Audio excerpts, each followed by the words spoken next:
Very good afternoon and welcome to round 12 of the Alinta Energy Gippsland League. We're at Western Park on this Sunday afternoon and it's great to have your company. It is Warragul taking on Drouin this afternoon. And Warragul side, they've had so many challenges throughout the season. They've had the points issues, they've had injuries, and on a good side, they've had a lot of players playing at power. However, the greatest thing about football is you always have the next week, and the 22 players that run out this afternoon will give it absolutely everything because it is against an arch rival and a neighbouring town in the Drouin Hawks, who finally got their first win of the season 2 weeks back. Belief will be high. It is against the neighbouring rivals, as we just said. It's going to be a great game, and it's great to have your company on Gippsland Live this afternoon. My name is Daryl Cooling. Joining me, my co-caller, is Rob Popplestone. Thanks, Poppy. How are you? G'day, Scott. G'day, Gippsland. Surprisingly good conditions here and a really healthy crowd, and you'd probably expect that for two towns that are separated just by a couple of Ks, and I reckon we're in for a pretty hot contest today. Looking forward to it. Special comments this afternoon is none other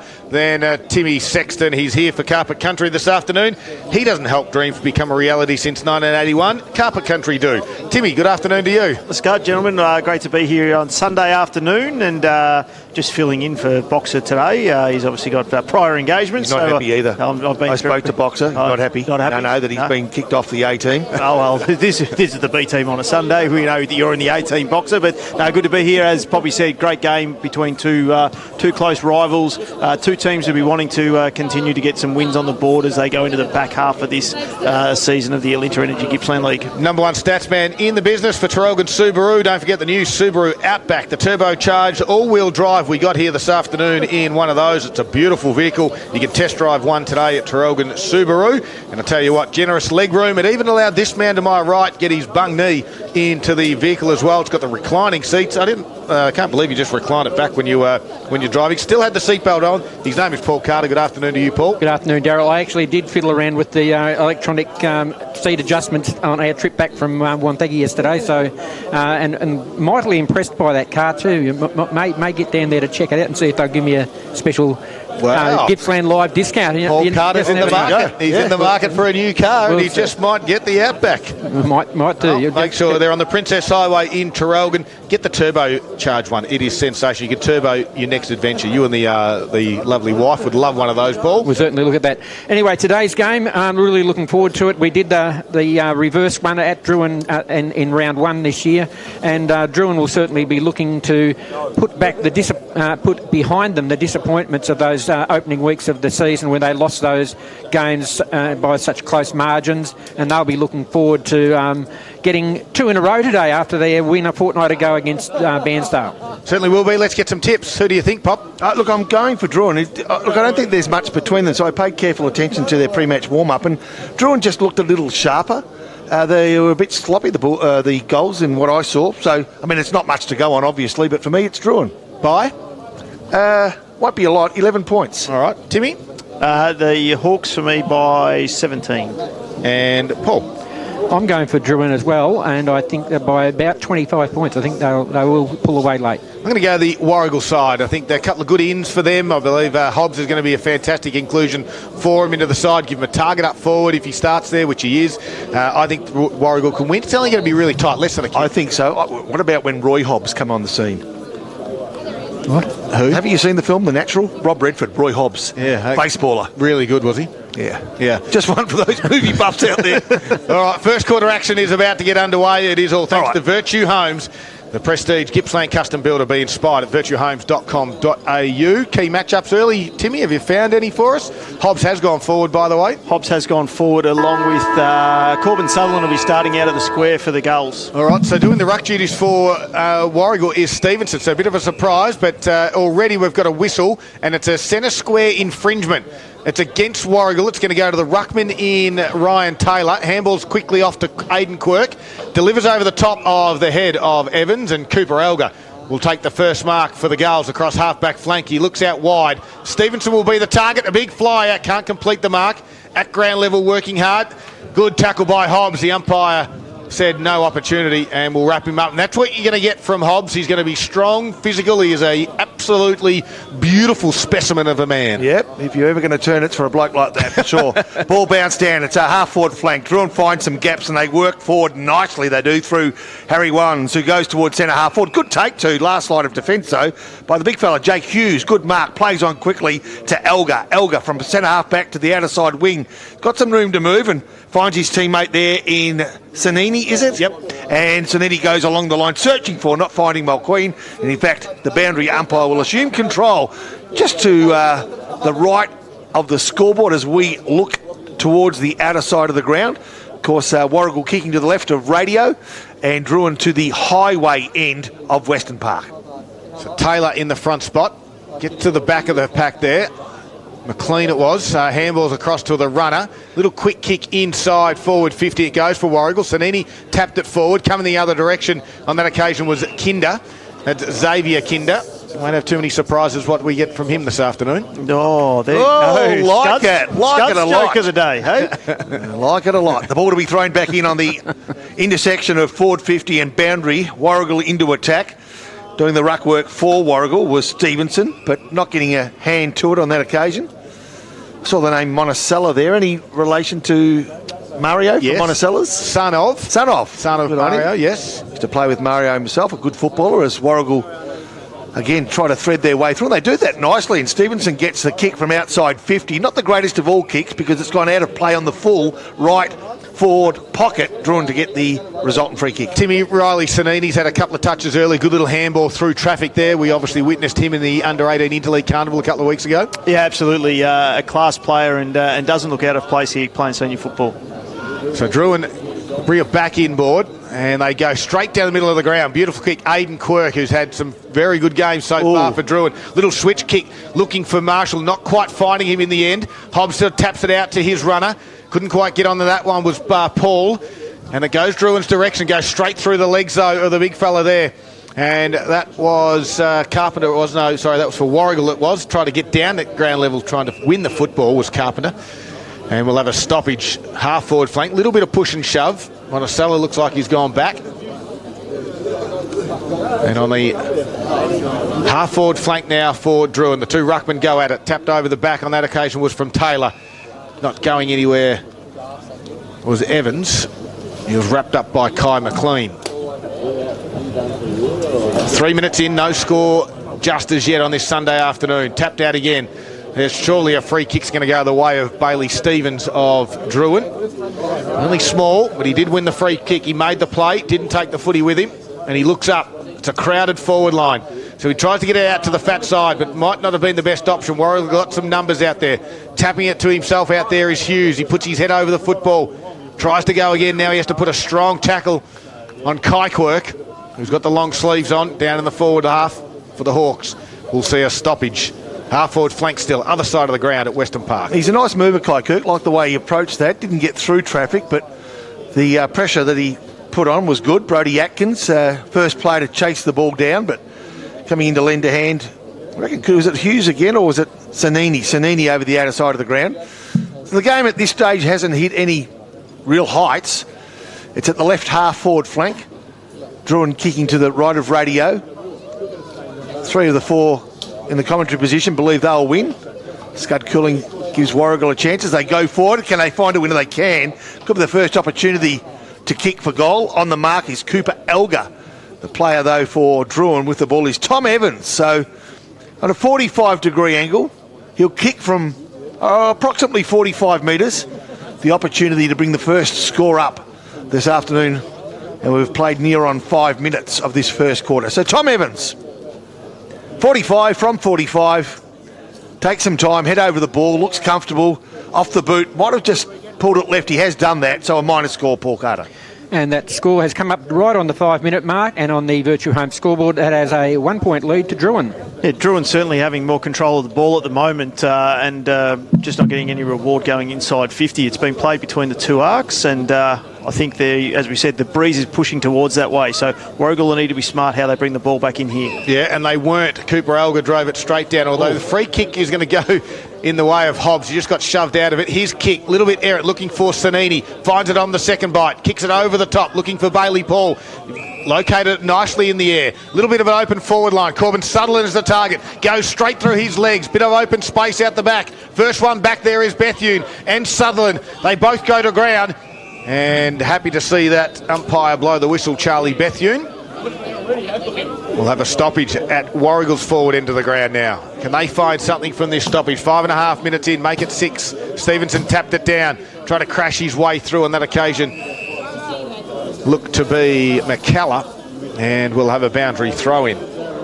Zampero's goal that a contender this afternoon. Might be some tricky ones. They've got a new store down here in Warragul. And James McCallum must have given up number 29 for next week, Daryl. Yes, he has. Gary Avlett's coming along. Kai McLean from the stoppage. Gave a handball off to Bailey Paul. Flying shot at goal under a little bit of pressure. And that pressure was just enough from Ben Brazier to cause the errant kick, a minor score. Virtue Homes scoreboard this afternoon. If you're thinking of building, head to virtuehomes.com.au. 1 point apiece at the 6.5 minute mark. All right, they go short from full back, they do, and find Aidan Quirk. With Warragul's goals just 25 metres behind him. He looks to his right, thinks about a short option from the bloke he got the kick from. That was Shea Harvey. He goes that way. Still inside the defensive 50, Harvey. Looks to his left. They're wanting to switch, but there's no option there. You guess they'll go long, and that's what they do, but they're giving the ball up, as we saw that yesterday as well, too easily. And so now, Warragul, the resultant mark was taken by Heffernan, and he kicks from half forward to within 5 metres of goal! And we've seen an absolute screamer, if you don't mind.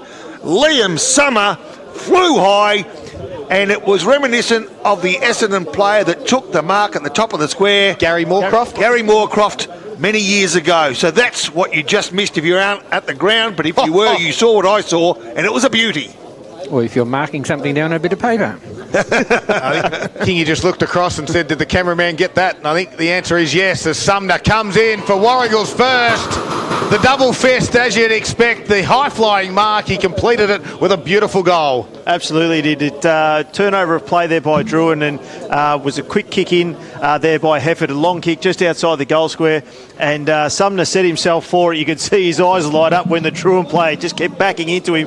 He's gone and launched himself up, lifted off the player, taken the mark, and the most important thing, Scud, went back and put the first goal on the board for the Gulls. And that first goal has come at the 8-minute mark of this quarter. The Virtue Homes scoreboard has Warragul with a 6-point lead, 1-1-7 to Drouin, 1 behind, 1 point. I reckon they're still looking across. Just must be. I reckon there's a still photographer just below us, and they're looking across. They're just making sure that they did get the actual photo. We may have to reenact it at quarter time. We might have to. We'll put Timmy on your shoulders. So the ball comes back to the middle. Stevenson with the ruck duties against Taylor, and again Stevenson taps it down. Of course, no Wibbly this afternoon. Oh. Dumped into the ground, Riley Sanini. That will be a free kick. A little bit too ambitious was Bailey Stevens there. Sanini squares it up. He's got a player out the far side. It's Tim Devine. And Devine rolls around to the right foot, delivers in the target, all on his own, takes the easiest of marks. And that goes in the way of a player of the jumper number we don't have at the moment, number 35. No, it is Colliehole, right at the very bottom. He tries to get it out towards Sutherland, couldn't quite take it. Hobbs fights hard. Sutherland again, something out of nothing, snapper out of his body. And just misses to another minor score. They're lively when they go forward now, this Warragul side. 1-2-8, playing against Drouin, who are 1 behind 1 point. Virtue Homes scoreboard, 9 minutes, first quarter. So Jordan Kingy has a word to the Warragul supporters behind him as he considers what his options might be to bring this ball back into play. Warragul, as you heard from Paul Carter, 1-2-8. Drouin just the one behind. Kingy usually a good user of the ball. Doesn't find a teammate but finds some space. And now, as a consequence of a quick kick forward from Harry Wands, the ball finds the boundary line. So just forward of left half forward flank. Bit stagnant, Timmy. Absolutely it is. They haven't got their move. As you said, Warragul, when they got quick play, they're getting it in easily. Drouin very slow in terms of trying to move the ball when they should be getting it long down there, going with the breeze. Yeah, you feel as though Warragul have got a game plan that everyone's understanding of. They obviously would play their home ground well. Free kick goes Warragul's way. Will go the way of the big man Nick Stevenson, who's getting his hand on the ball a few times. It goes short to the man that took a screamer, Liam Sumner, just a few minutes ago. And he finished off with a goal. And now he kicks towards goal, towards the outer side. The lead's on. The kick wasn't where it needed to be. In fact, it was a long way from that. Out of play on the full. Around about 25 metres from Warragul's goals. The free kick will go Drouin's way. Harry Wands will be the one. Just waiting for the ball to come back in. Currently it's a 7-point margin in favour of Warragul. We'll just go around the grounds thanks to Harvey Norman Furniture. We're down in the other Gippsland League game at the moment. We've got Bairnsdale on 4 points and Sale yet to score. All right, so Harry Wands squares it up. Just missed both his targets. Marshall's obviously wearing the number 0 this afternoon. It is mental health round, of course. Picks it up and gathers a nice kick to Charlie Bethune. His kick down the line. He's just found a target. Nicely done. Kinder was the one. Handballed over the top to the running Klebney. He gets it out forward where Clayton Kingy can attack the foot. He got one high over the shoulder. He wanted to take the advantage. He was just held up professionally there as Kingy rolls around. Right foot kick. Top of the square it goes. Going back with a flight. Taking the mark nicely is Tim Hancock. It was touch play on, the umpire said. I was just about to say what a great piece of play that was from Drouin, from full back to full forward. And where it was touched, I'm not sure, but there's one that went, that goes missing. So it's a ball up right on the point of the square. Umpire now blows his whistle. There's going to be a free kick. It's coming out, 50 metres out now from Drouin's goal. So he had a ball up top of the square, and now all of a sudden the free kick goes to centre-half back area. Some unsolicited advice for the umpire. Potentially, as Nick Stevenson is the one that wins the free kick. Kicks it out wide. It's a 2-on-1, and it does get out to the 2. It's Davidson. Comes inboard with a neat little chiselling kick. It's a beautiful kick in the end, and Collyhole takes the mark, gives it back to Davidson again. Right foot kick to centre forward. It's all Drouin, although the one Warragul player was able to elevate and mark, and that was LB Phillips. Delivers towards Hobbs. Just couldn't quite complete the kick. Picked off on that occasion by McKellar, and he'll quickly square it out wide. Getting down at ground level nicely was his teammate out there in Stevens. His kick, though, missed the target. Evans fights hard at ground level for a second effort. And Davidson tries to come in and help as well. As we get a stoppage, Evans fought hard on the bottom of that pack, helping him out down the bottom. Scott Kelly as well. So we've got a ball up, 12.5 minutes in at 7-point margin in favour of Warragul. All right half back flank for Drouin. Warragul have got the numbers, and they use the ball nicely too. Getting on the end of that was Oliver Wilson, who goes inboard now. Nicely done by Lockie Collyhole. Plays on from inside 50. Collyhole goes long and accurately finds the goals, number 2 for the home side. And that at the 13-minute mark of the first quarter is a 13-point lead to Warragul on the Virtue Home scoreboard.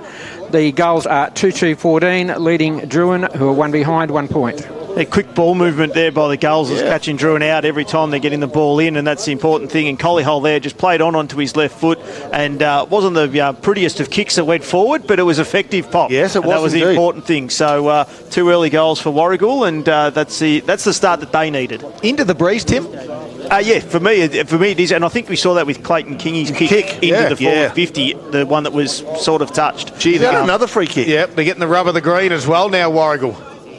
So Stevenson, right in the middle of the ground, drives it in the direction of Collyhole again. He gets shoved out. No free kick on that occasion. It wasn't there either. And taking the mark was Klebney. He clears it out wide to Quirk. And Quirk tries to gather it on the hop. This is Kai Variety. Handballs back to his teammate. Fraser. Right foot chiselling kick. Fraser nicely done into the middle of the ground. And he can find Quirk. That's Aiden on this occasion. So Aiden's right foot kick goes straight down to centre half forward. Kingy was a target, couldn't quite complete the mark. Front and square was Stein. Tried to get it again on the second effort. Strong tackle from Stevenson when he didn't have the football. And the free kick now will go to Stein. Matthew, that is. He's too far out to score. With this breeze, it might just get to the goal square, but he'd probably better off to pass this one. As Stein looks up, rolls around a little bit, does get towards the goal line, and sliding in and taking the mark down there will be paid. And is it Hancock, the big target up forward? It's a long way away from where we're calling at the moment. The big bright white boots on. It was a low mark. It's not actually him. And in the end, it's Sam Pratt, who was another target up forward for him as well. So he's on a slide angle. It's actually a bit worse than a slide angle. I'll give it about I was going to say, it's closer to the boundary line than it is to the middle there, Scott. So Pratt kicking with the breeze. Will start at the left goal post, you'd think. On its way with a right foot, stabs at it, puts it through, keeps it nice and low. Happy about it he too. is very, very happy, and so he should be. It's Drouin's first goal of the afternoon. I thought it was grand final day. Absolutely. And, again, as we said, Scott, with the breeze going in that direction, the kick in that came from Stein went probably about 5 metres further than where it thought it was, and it was actually over the back where the mark was taken. So good mark, good finish, an important one for Drouin. Bringing the margin in Warragul's favour back to 7 points at the 15-minute mark of the first quarter. Virtue Home scoreboard, Warragul 2-2-14, Drouin 1-1-7. So the ball back in, well, the centre-ish. For those not here listening, the centre circle is actually closer to centre half forward for Warragul than it is anywhere else. So a bit unusual, but nonetheless it'll even itself out, won't it? Warragul go forward. They do. Sorry, I'll keep going. Sorry, Yeah, mate. in fact, Drouin go forward now through Kingy, Jordan Kingy, left half forward flank, coming in to lend a hand. His quirk, no, can't get a hand on it, and nicely done by Carter. Finds his teammate in Sanini, and all players beaten to the ball by the boundary. I was going to say, with those centre circles, there is two of them, and it'd be interesting if at quarter time they change it, because that would then give the advantage to Warragul. Yes, exactly. Is that part of your home ground advantage? Yeah, but would it be a 10 or to 20 metre advantage, the centre circle? Absolutely. Favouring the side, kicking to the left of our radio. We'll see what happens during the second quarter. There's a ball up there, nothing really sort of got going over on that far side of the ground. I have a light pole right in my view, and we've got a secondary stoppage. I can't understand why it's not in the middle. Like why they're neither in the middle. Like it makes no sense. So doing the ruck duties now is Hancock. Sliding in on that occasion was Stevens. Didn't get the free kick. He's been pinged against the free kick. It's going to go Warragul's way. Yeah, it is. And he thought it was going his way, but he slid in and took the legs out from underneath Davison. So he wins that free kick. Now he gets it in towards Phillips. Phillips, the youngster, squares it out wide. Cooper Warragul's ran on from the half-back.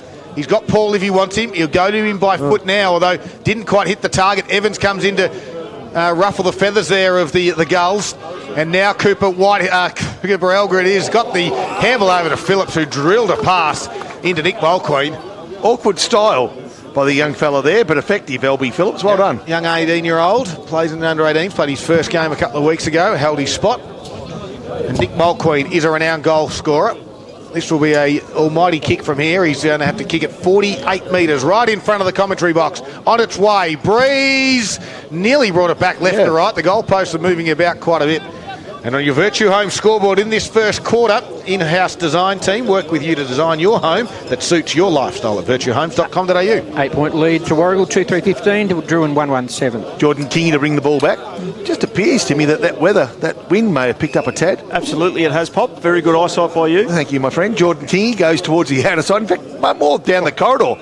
Nice kick too, finds Kai Quirk, the long sleeves Kai Kirk, and plays on that right leg, looking for a teammate. Geez, the ball got held up on that occasion, but nonetheless his teammate importantly marked it. That teammate was Joe Collins. Kicks to the advantage of his teammate Charlie Bethune. He's got time, he settles, and I tell you what, I reckon it could be Jared Marshall. Jared Marshall, wearing the 0, gets the second for Drouin. They've kicked consecutive goals, Timmy. Absolutely, a great play there. As we've seen a couple of times, Drouin have been able to transfer the ball straight out of full-back all the way down the ground, and we saw that on the first one that ended up being in a ball up, but this time they get the important goal. Great finish there by Marshall on his left foot. And that's just a 2-point margin now. We've played 19 minutes in the first quarter, and the Virtue Home scoreboard reads Warragul 2-3-15, Drouin 2-1-13. Both sides getting beaten out easily. The defence on both teams is very slack at the moment. As soon as they've got the ball, they're able to get out and start running.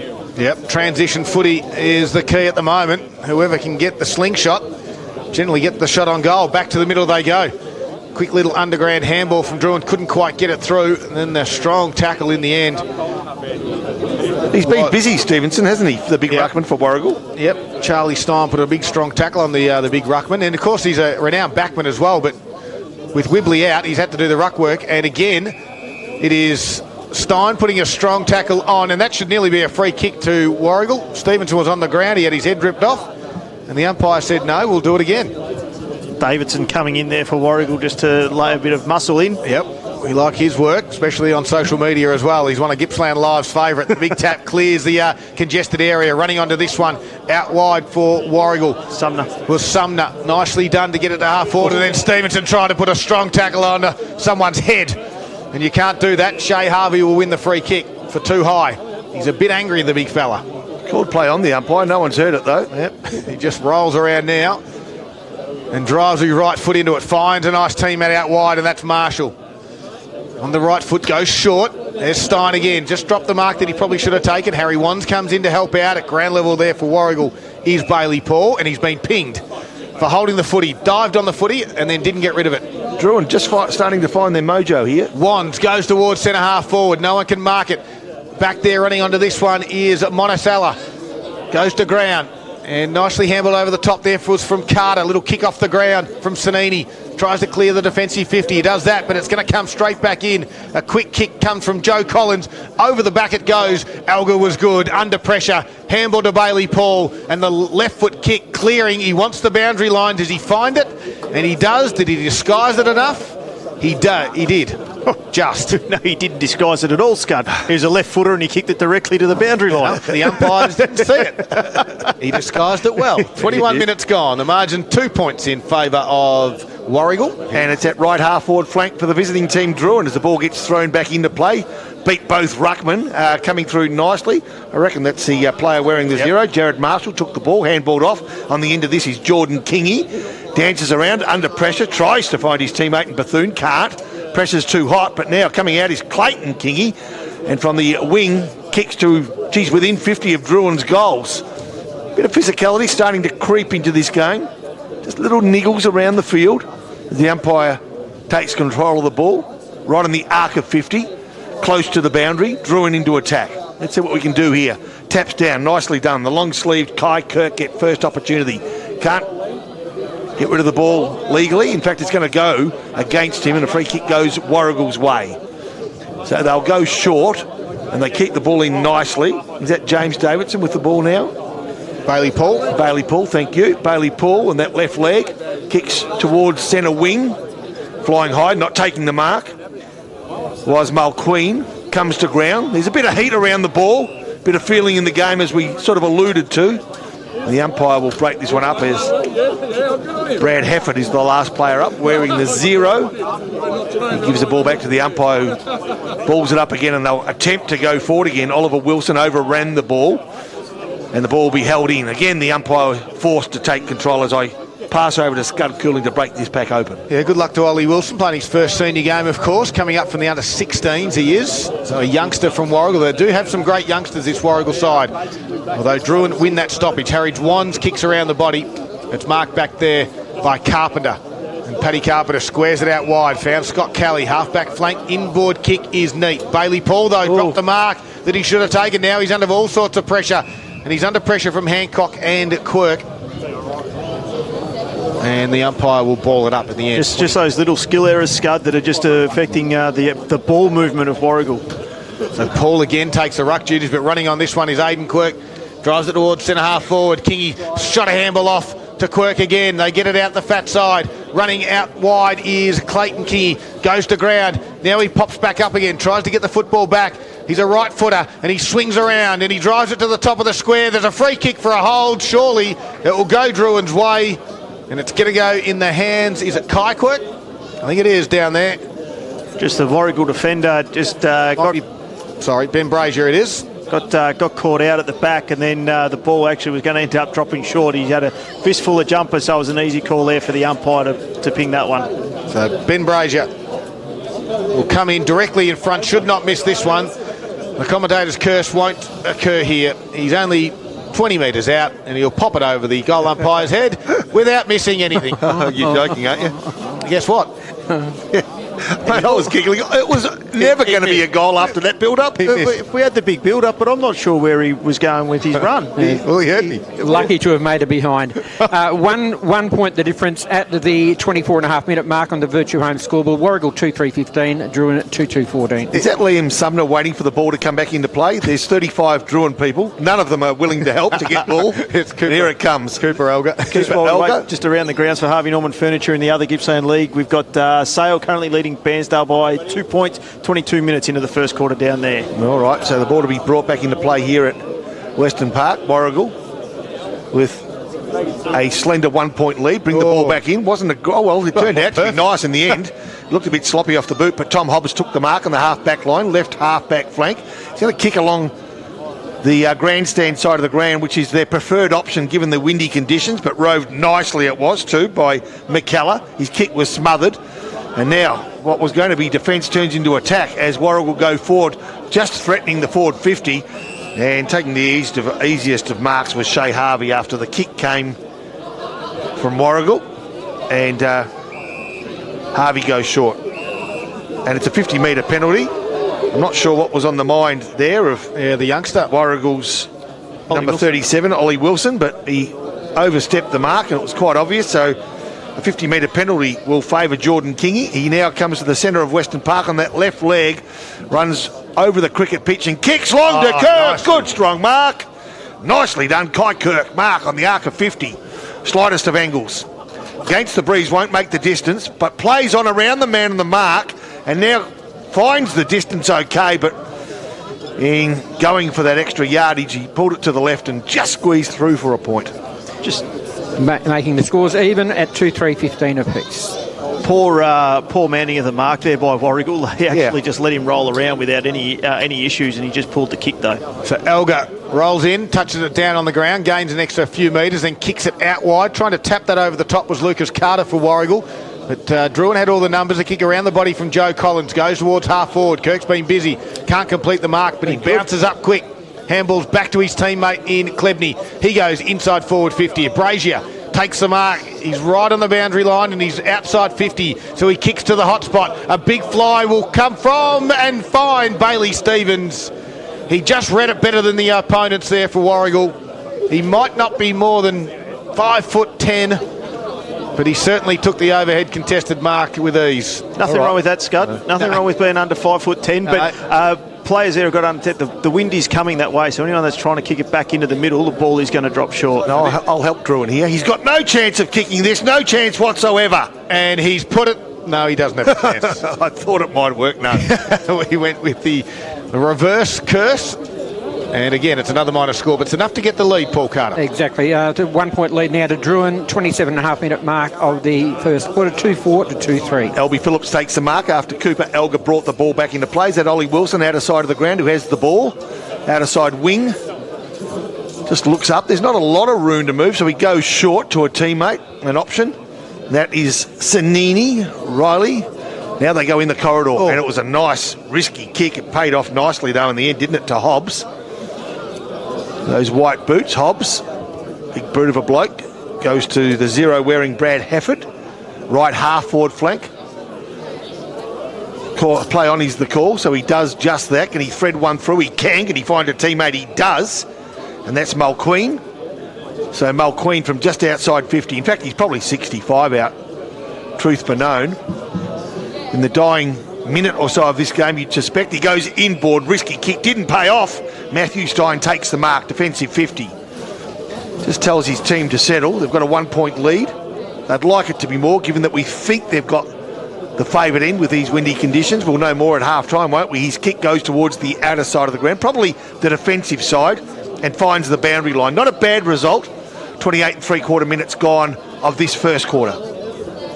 It's been good, Matthew Stein, for the Drouin side. He's certainly imposing himself physically, and he's not a overly tall or strong boy, but he's certainly tackling very well as the ball comes back in, bursting his way through the package there was Hobbs. He gets it out wide to Sanini now. Half forward flank build-up's okay for this Warragul side. Mulqueen presents, goes in that direction. Mulqueen will fly. Got a good piece of it, couldn't complete it, then got slung down in the tackle by Klebney.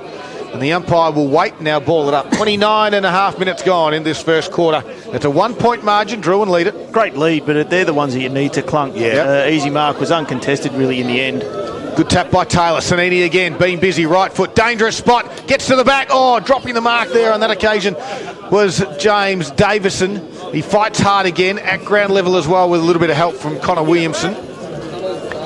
And on that occasion, he didn't expect it to go over the top of the other four blokes in front of him and landed straight in his breadbasket. Riley Sanini, 10 disposals this quarter. Yeah, very good player, 16-year-old. Good attacking that one at pace was Mulqueen, and got one for his efforts down on the ground level from Kingy as well. And we'll get another stoppage, top of the square. A little bit of argy-bargy, push and shove. It's what you like to see. No surprise Hobbs is there. Yep, rivalry round at its absolute best. Can Warragul get something late in this first quarter? Elgar, kick off the ground. He's called it. Either high or a kick in danger. Take your pick. And meanwhile, Davidson, Jared Marshall didn't know why he didn't get the free kick because the play continued. He just got absolutely belted. But unfortunately, the whistle had already gone for the free kick a couple of seconds earlier.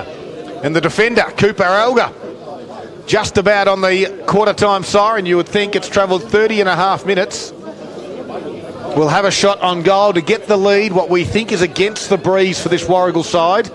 They've started well. They trail by a point at the moment. Cooper Elgar comes in. Renowned defender.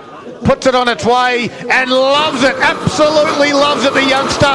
Gives us the salute in the commentary box, and Elgar gets his first goal of the afternoon. And more importantly, Timmy, it gets Warragul the lead late in the first quarter. Yeah, absolutely. Drouin wouldn't have wanted to give that one up. That was good repeat entries in there by the goals, and they were able to hold the ball in a couple of ruck contests, put their head over the ball, got the free kick. The umpire was right there. He stuck the boot in when he needed to. The Drouin player needed to go down and collect that himself.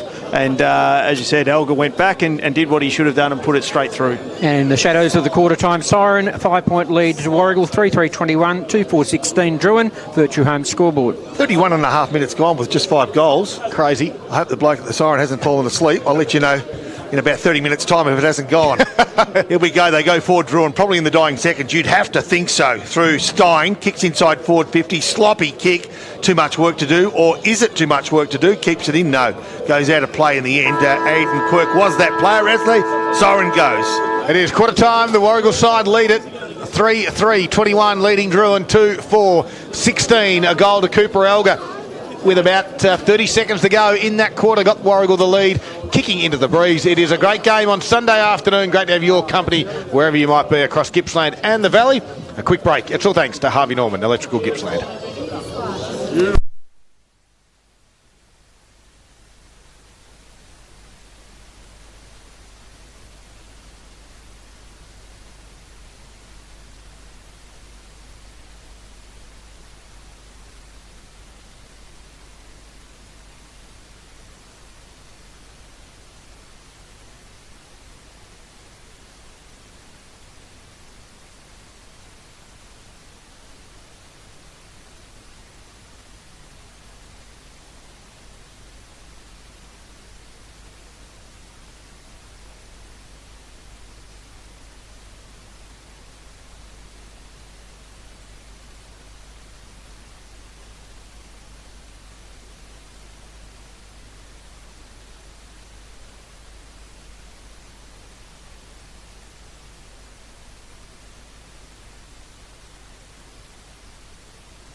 other patches that you wondered where the skills had gone full stop. But both sides had their moments, and that's reflected on the scoreboard. We'll probably get a better indication, though, in 30 minutes' time as just how that wind's playing. Absolutely. Key stats in the quarter, Paul Carter, thanks to Drouin Subaru. Warragul won the inside 50s 14-10 and the clearance is 13-8. I think they were the main stats there.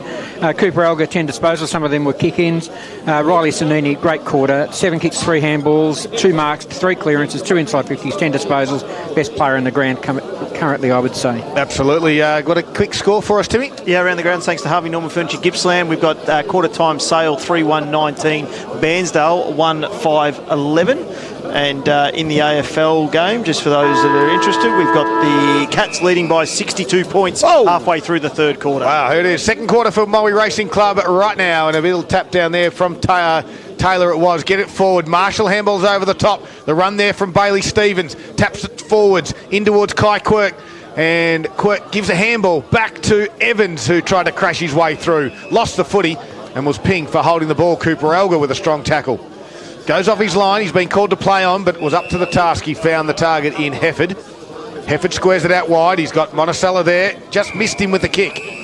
And over his head, it goes out of bounds. Boundary throw in right in front of us. Great to have your company on this Sunday afternoon. Zambrero goal at A contender. We've seen a mark of the year for Liam Sumner. Absolute beauty in the first quarter.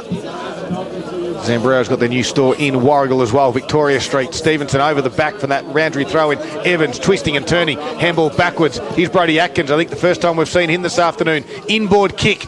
He just went behind the hands there of Stevens. He left it behind and then running out of the defensive back half of Warragul. They clear the kick. It was neatly done by Michael Lynn. Got towards the wing area. Drouin got some numbers. Handball from Brody Atkins again. Goes back to McCullough. And he can find a teammate. And that looks to be Kinder. He squares it out wide and he finds Marshall. Centre half back. Bit of urgency on both sides, you feel. They're really pressing forward. They go towards right half forward flank. Mark drop that should have been taken. Joe Collins, not happy with himself. Picked up by Paul. Kicks towards the half forward flank. Race is on. Who's got the pace? It's Drouin. Nicely picked up too by Jared Marshall. One hand. And then centres up nicely and finds Kai Quirk. So Quirk now on that left leg.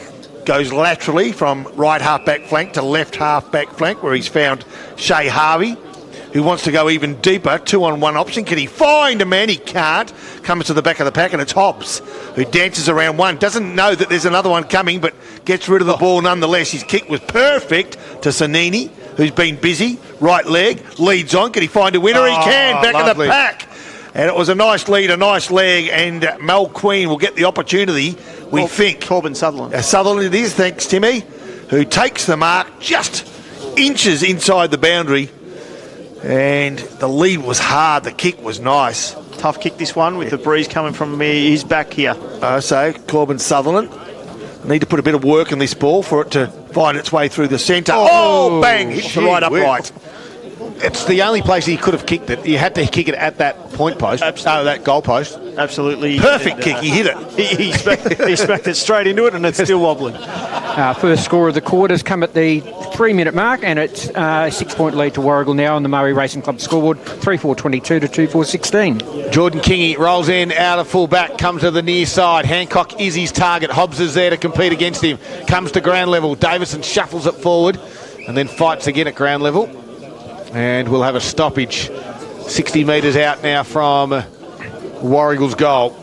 They lead it by 6 points at the moment. It is the Maui Racing Club's second quarter. Right here on TRFM. Free kick from this stoppage is holding the man. What's the free kick count today, Paul? Seems to be a few for both sides today. There were. It was 9-8 Drouin's way in the first quarter. Okay. Hancock handed off to Kinder, who kicked it down the line. Quirk was there. Little 1-2 from Brody Atkins. He goes inboard again. He might get on the end of this one. Evans will give it back to Atkins. No. Decides to kick inside forward 50. Wow. Nicely done. Yeah. And Pratt takes the mark. Good transition football. You spoke about it, Timmy, early. And it's killing the Warragul side at the moment. Absolutely it is. And both sides, when they transition the ball, they're doing it so well. But that was great hands and they all just continued to run. That was great movement by the Hawks. And then a nice hit-up lead there by Pratt. And he'll go back to look for his second of the day.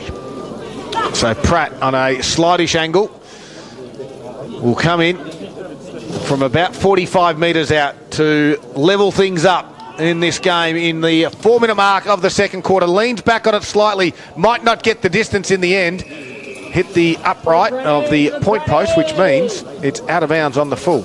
And I know it's only early in this second quarter, but there doesn't seem to be an impact from the wind.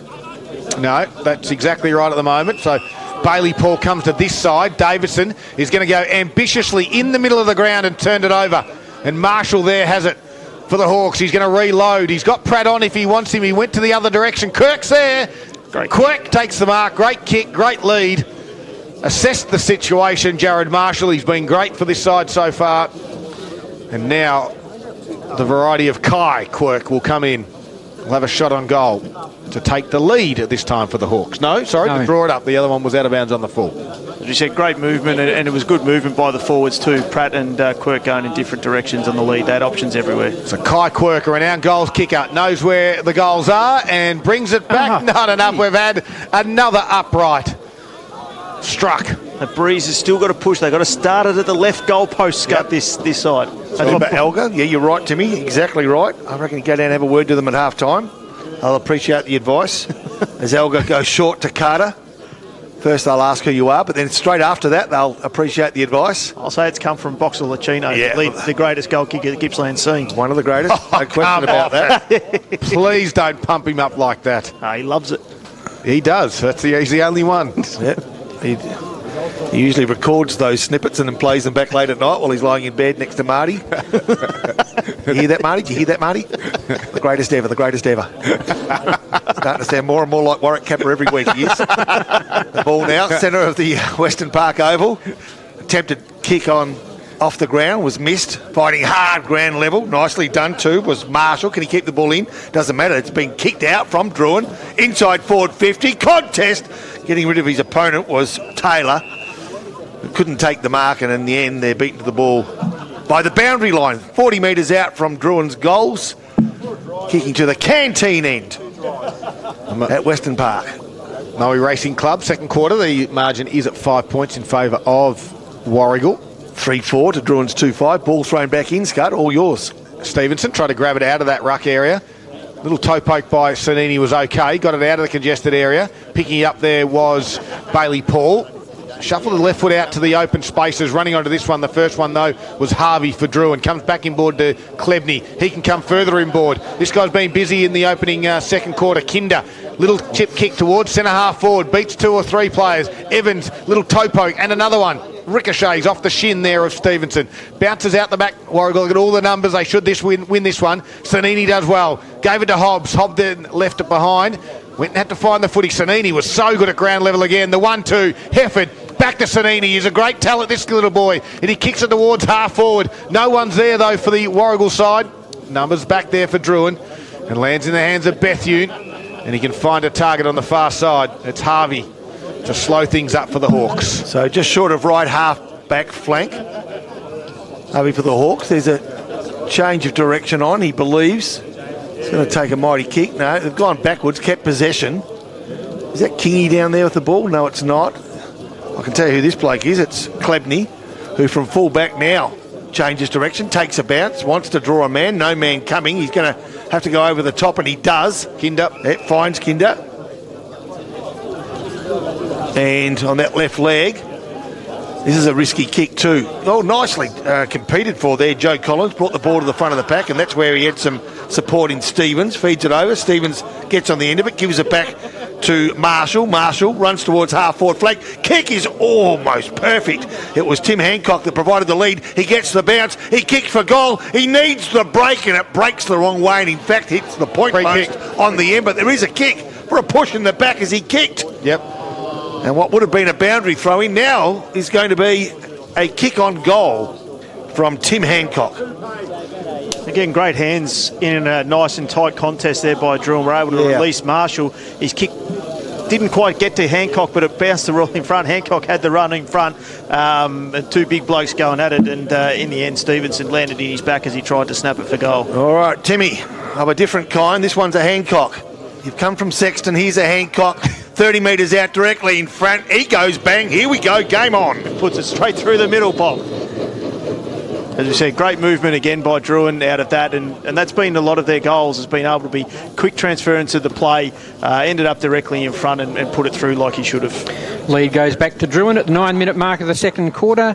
The Murray Racing Club scoreboard has the Hawks at 3-5-23, leading Warragul 3-4-22. Well, just what the Drouin side needed to start this quarter. And the breeze, as we said, Poppy, it's not affecting any general play. It's not affecting, well, maybe shots. You know what, it may have dropped a bit too. Yeah, it might have just a fraction.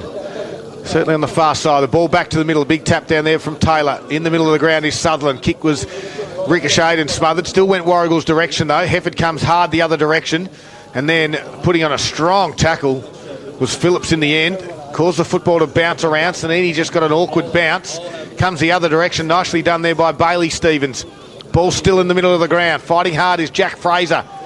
Wrapped up in a tackle. And Fraser's been dumped into the ground by Phillips. So the free kick will go his way. Wasn't sure there was two actions there, but anyway. So Jack Fraser's kick to a leading target at the toes of Aidan Quirk. The umpire said play on it, hit the deck. Carter picks this one up. Marshall just put one hand out. It was smothered. Phillips comes in to pick it up, gives it to Elgar. Puts Sutherland under a little bit of pressure. Elgar has to go back and try and help a teammate out. Head over the football there. Will be a free kick to Phillips. And Phillips chips it out wide, can find Sutherland. Rolls around onto the right foot. Daisy little cutter to half forward. McKellar had it, lost it. Play on to the umpire. Hefford picked it up, slung around. Football pops out. Drouin got some numbers. Here's Kingy. Goes into the middle of the ground. It was Kingy to Kingy. Clayton to his brother. Although it missed him. Oh, that's a free kick to Hobbs. Sorry, not Hobbs. It's Scott Kelly. And they just ran straight into him with his head over the football. He's hurt his knee too. Yeah, it's a free kick. He's saying he didn't mean it, but gee, he tacked it hard. The guy said he's got blood. There'll be a knee to the head of Kelly. And there'll be claret coming out of that head somewhere. He's been trying to locate exactly where it's coming from. He's not moving off the ground really well, is he? The right temple area.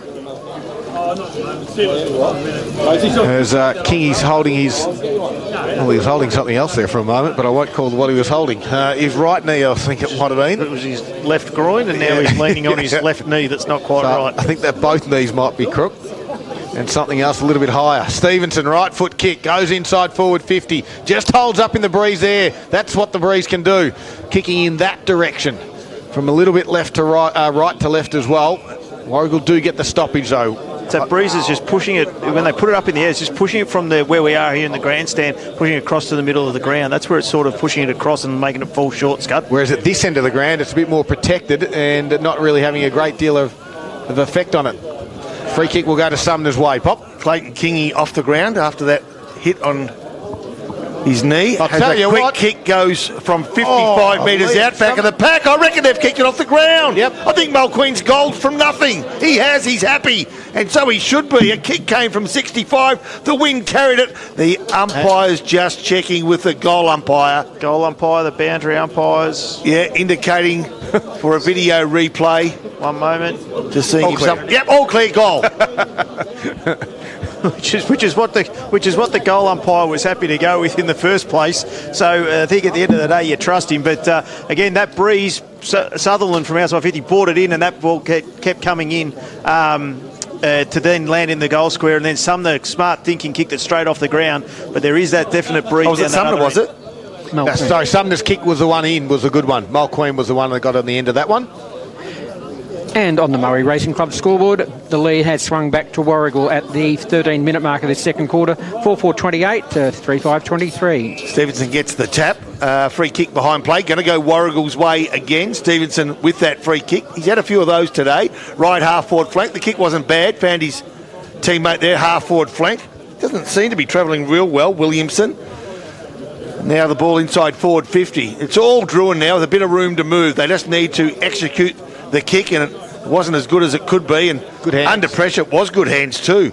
Came from Phillips, and now Warragul, who are looking a little bit more dangerous, falls out the back of the pack. Nicely taken. A kick around the body. I reckon he's scored it. I think it could be Sutherland.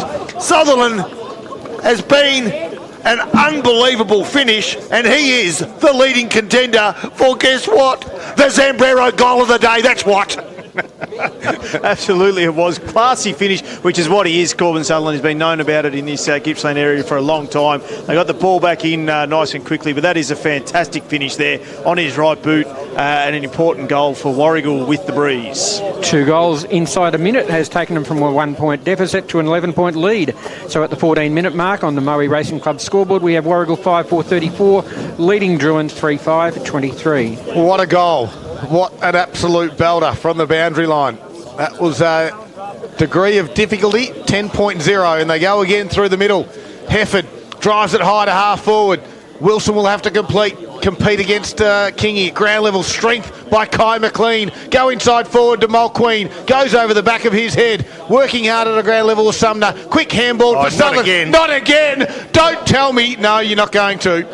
His left foot kick went across the face of the goal and was marked in the end by Klebney for Drouin.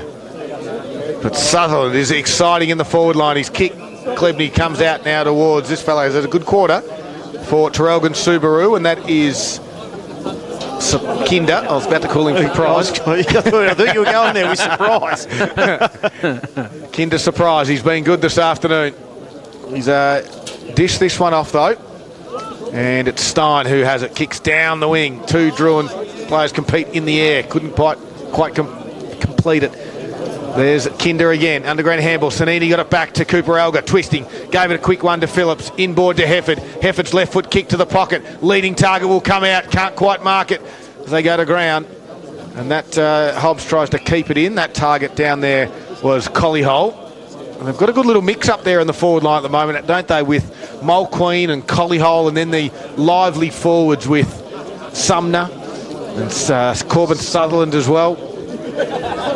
As we've got a boundary throw in. 16 minutes into the second quarter. Out the back, Phillips there. Squeezed a handball back to Elgar, who's been busy. Left foot kick. In it goes again. Dropping the mark. Should have taken. Gets to the back. Collyhole gave it a quick one across now to Mulqueen. His kick goes straight up and down. They work hard, the Drouin defenders, to try and relieve a little bit of pressure. The underground handball didn't quite work. Dumped in a tackle when they didn't have the football, or in the back. Take your pick. Warragul don't like it. The free kick will go in the way of Connor Williamson, and he'll have a shot on goal. Tight angle. Just a couple of sloppy pieces of play, Timmy. Yeah, absolutely. Just consistent pressure from Warragul, just keeping that ball in there when it went to ground. So, big kick, right goal post. So Connor Williamson puts it on its way, keeps it nice and low, and too low in the end because it was marked on the last line. I reckon I would have even marked that, Scott. Yeah, No, it was still 4.5 foot high. I think it's Bethune back there. Chip kick comes out wide and finds a teammate in McMillan. Listen to me, I'm about an inch taller than you. Ball left back pocket. Here we go. Drouin. More scoring shots, but trialling at the moment. In fact, no, they've one less scoring shot, aren't they? Warragul 5-4, Drouin 3-5. So the margin 11 points. As Aidan Quirk has the ball, just short of half-back flank. They've been just breaking down here. The pressure from Warragul's been good. They just can't get it out of that defensive area. The mark was taken and played on quickly by Bailey Paul. It's going to get the back. Can it go out the back? It can't possibly have goaled again. They couldn't possibly. They couldn't be that lucky 3 times in a row. Guess what? They have been. And was that Bailey Paul's kick that went all the way from 55, avoided 3 or 4 players from both sides and found a gap? Yes, it was. And went over the goal line by his head.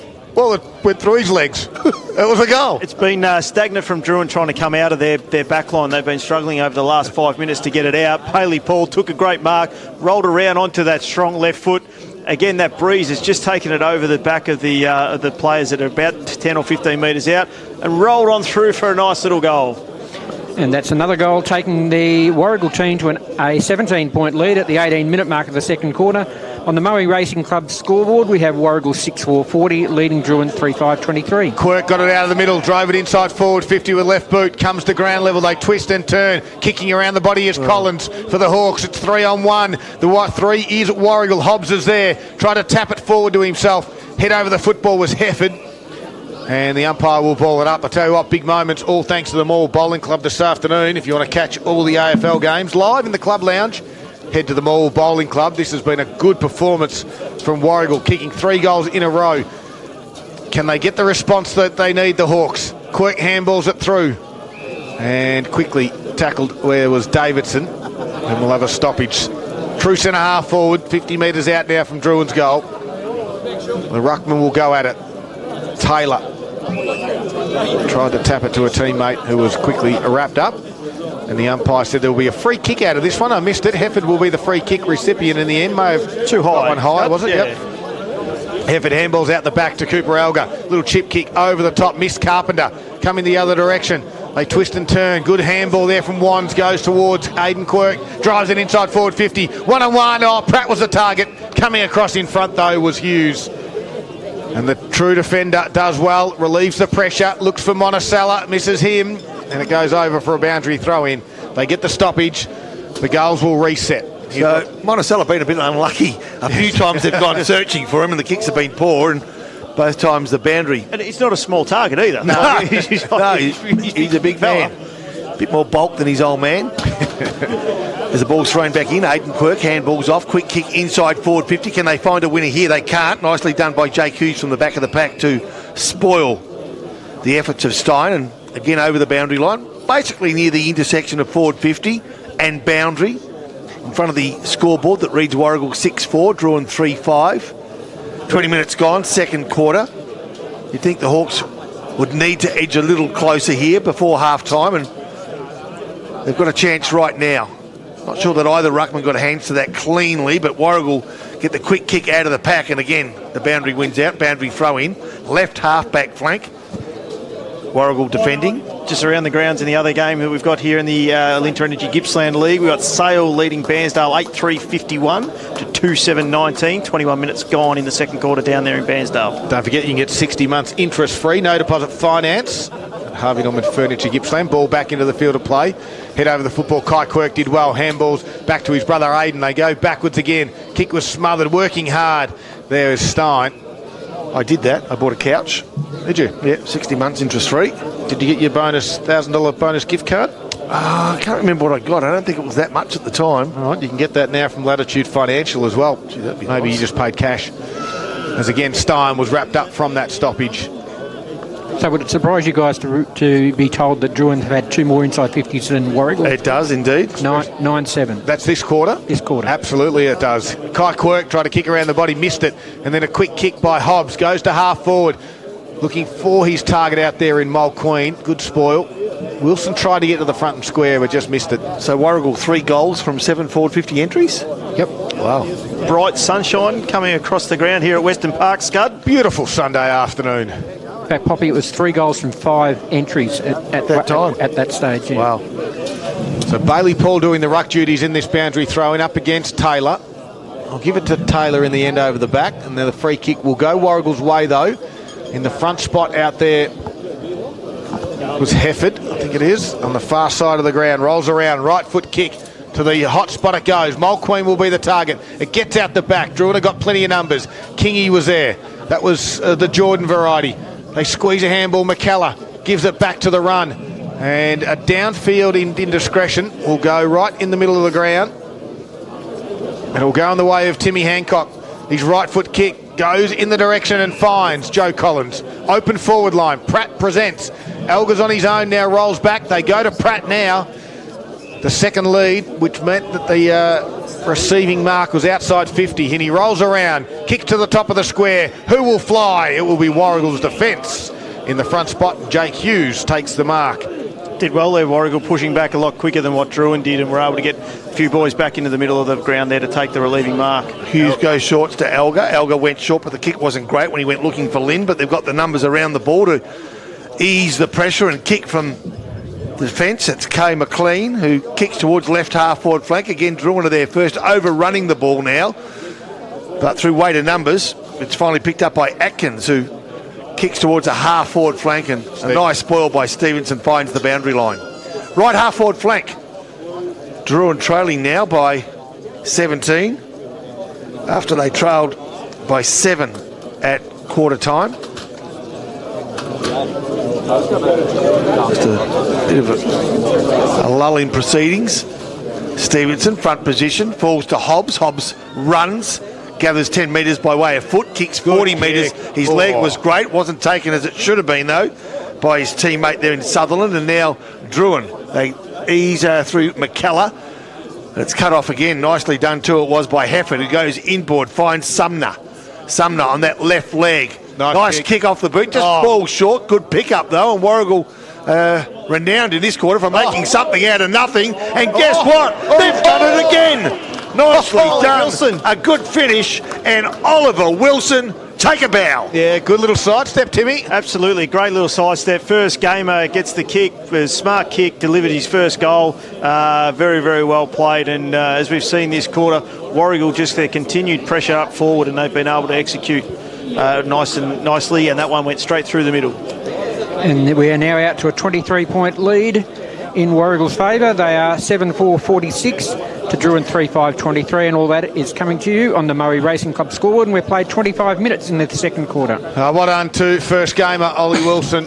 It's always great to get your first goal at senior level, and that was an impressive one of the contenders for the Zambrero goal of the day, except Corbin Sutherland has just said, hang on a second, boys. Yeah. Mine was better. But anyway, back to the middle they go. Wands will kick around the body from the stoppage to get it to half forward. Hobbs stands underneath it. Little brazier kick, come off the side of his boot, goes inside forward 50 though. Hancock, no, it was Taylor, sorry, in the end. Put his teammate under enormous pressure. Lynn then comes in, handballs over the top to Phillips, trying to crash through one or two tackles. Ball bobbles out. Quirk does well there, that's Kai. Takes on two or three of them, gives it back now to Wands, who got tackled and dumped over the boundary line. Right in front of the Warragul coaching staff. Anthony Pavey, want to stay clear of that sort of stuff. He's a coach these days, not a player. Just calm down, Paves. I'm sure he would have given some good advice to the boys when they were in there. He would have. Kept his hands in his pockets like a true coach does. Yeah, but that's because he had a file in there, in one pocket. He doesn't need those. Phillips tried to dance around a couple and then lost the footy in the end. The free kick will go in the way of Aidan Quirk. No, Quirk. Centre half forward. Oh, they waited, didn't they? And he didn't need to wait.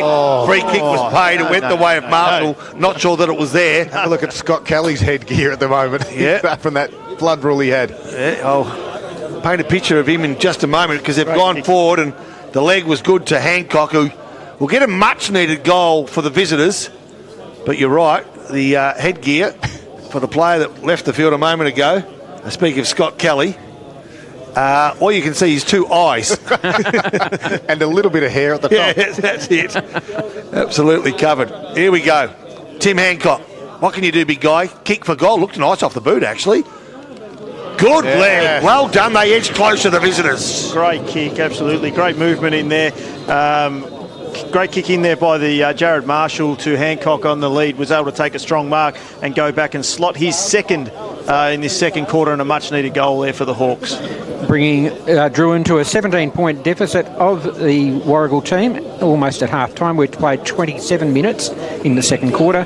Drouin a 4-5-29, trailing Warragul 7-4-46, and that's coming to you on the Murray Racing Club scoreboard. So blood rule for Hancock as he goes off the ground. Lucky they picked that up after he goaled rather than before. Yeah. It's a beautiful kick. It's a much-needed one too. It was a big moment for the Moore Bowling Club this afternoon because the Warragul side had kicked 4 goals in a row and got out, as we said, to that game-high 23-point margin. So late in this second quarter, just before half-time, a much-needed goal for the Hawks. Can they get another one in the red time? Head over the football there is Monticello. Shuffles it out. Head going there was Charlie Bethune as well, and Wands.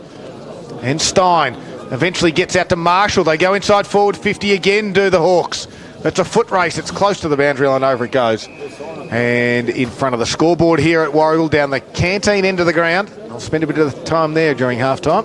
Warragul were able to get one late in the first quarter, Scud, so the Hawks will need to get one back here to try and level this thing up. Warragul have certainly used the breeze better in this second quarter.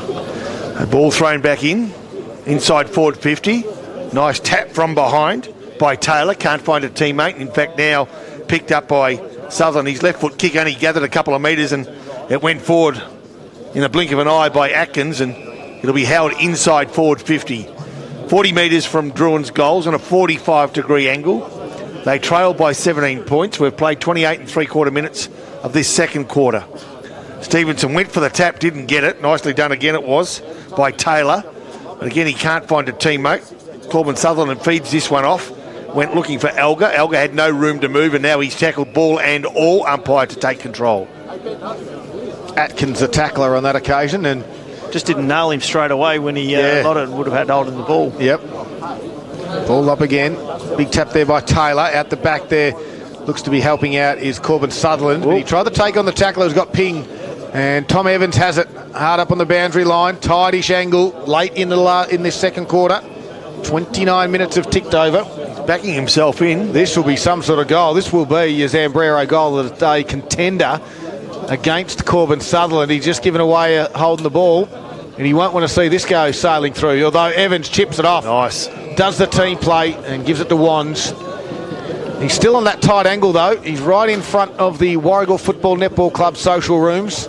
And a big crowd, the Drouin supporters are there. He's going to kick around his body, Harry Wands. Hope the siren doesn't go here, because it's 30 minutes gone if he plays on. Yep, he plays on. He kicks around the body, bends it back and kept it skinny.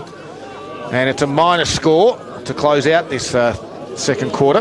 Maui Racing Club scoreboard. Taking Drouin to 4-6-30. Trailing Warragul 7-4-46. Cooper Elgar to bring the ball back into play. They don't want to burn this now so deep into the second quarter, and he's usually a good user of the ball. It was a risky kick, but he found a teammate in amongst a pack of hawks, and they feed it off now through Sutherland. Grandstand side. They've got some room to move now. Backing himself in, but running into trouble there was young Carter. He'll get it back there. Nicely done, Carter. Got the ball from Phillips, but they haven't got themselves out of trouble just yet.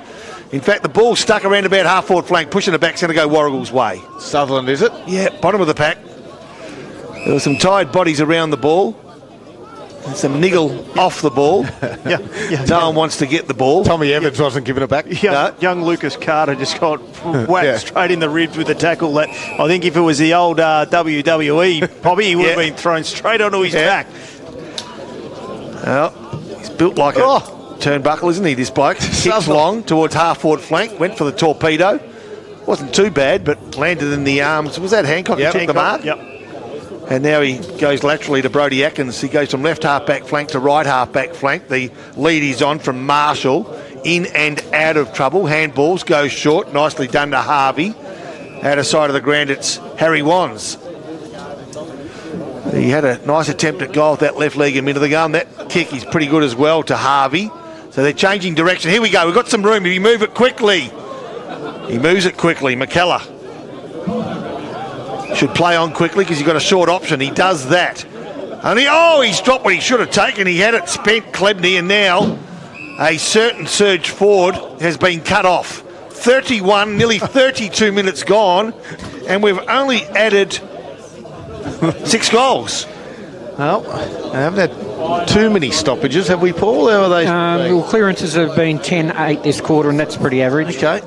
So a stoppage again. Wilson handballed, looking for a teammate in Hobbs. He goes back to try and get it. In the back, free kick will go Drouin's way. And it's going to go in the way of Kai Quirk. Comes inboard. They got some run. It goes to Jordan Kingy. Can he square it out wide? The siren's gone. And that will be it for 2 quarters. They're in the book. That went 32 and a half minutes, that one. And it is Warragul leading. They kick 4 goals to 2 in the quarter. And they extend the margin from 5 points at quarter time. They get it out to 16 points. It is 7-4-46 Warragul, leading Drouin 4-6-30. It's Gippsland Live, right on TRFM, across Gippsland and the Valley this afternoon. It's great to have your company. It is half-time. We've got the half-time wrap coming up after the break, and we do it for Harvey Norman Electrical Gippsland.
Welcome back to Western Park. Perfect timing for this third quarter, thanks to McDonald's, to get underway. Umpire holds the football aloft, and we're about to get things underway. It's a 16-point margin in favour of the home side. Here they go, Stevenson with the tap out, and again we're going to whistle. And I reckon every start to all three quarters we've had a free kick to start it off for a centre square infringement. I don't know what's going on, but anyway, this time it goes in Drouin's favour, and it's Hancock will take the free kick in the middle of the ground. He gets called to play on, he went left, then comes back to the right. The target out here is Quirk, gets over the back, couldn't complete the mark. Ground level there was Marshall. Bowled over. Hefford was good. Handballed off to Elgar. He's inboard one to McLean. Had to stretch, but that pace was good. Open forward line. Sutherland's got a couple to beat. Couldn't quite do it. He might just do it now, though, because dropping the mark was Bethune. Now Sutherland's in a dangerous spot. We know he can make something out of nothing here, but kicking it off the ground was Dan Klebney, and he'll find the boundary line. And Sutherland nearly beat two of them, Timmy. Got him, yes, got him. He's been hoeing into the food at half time. Oh, I tried to just take over from Boxer. You said Boxer eats. I did a party pie and a past in 27 seconds. And they did. Bethune should have taken the mark, though, so to relieve the pressure straight away. Should have too. Oh, well done. Professional, Tim. Good work. Yes, yeah, bounced back nicely as Warragul also bounced back nicely. Left look kick was a little bit sloppy. Starts to threaten the board. McLean got on high. Play on was the call. A quick kick out of the pack. Lands in the arms of Kingy. Was it Bethune last line of defence? Bethune it is. Who goes short. Klebney. We'll go with Klebney. Can't pick his number. They're just dancing this ball around a little bit, but now they risk a kick and change direction. Nice leg at his two. Falls in the arms of Kinder. Ooh. Kick was pinpoint perfect to find Evans.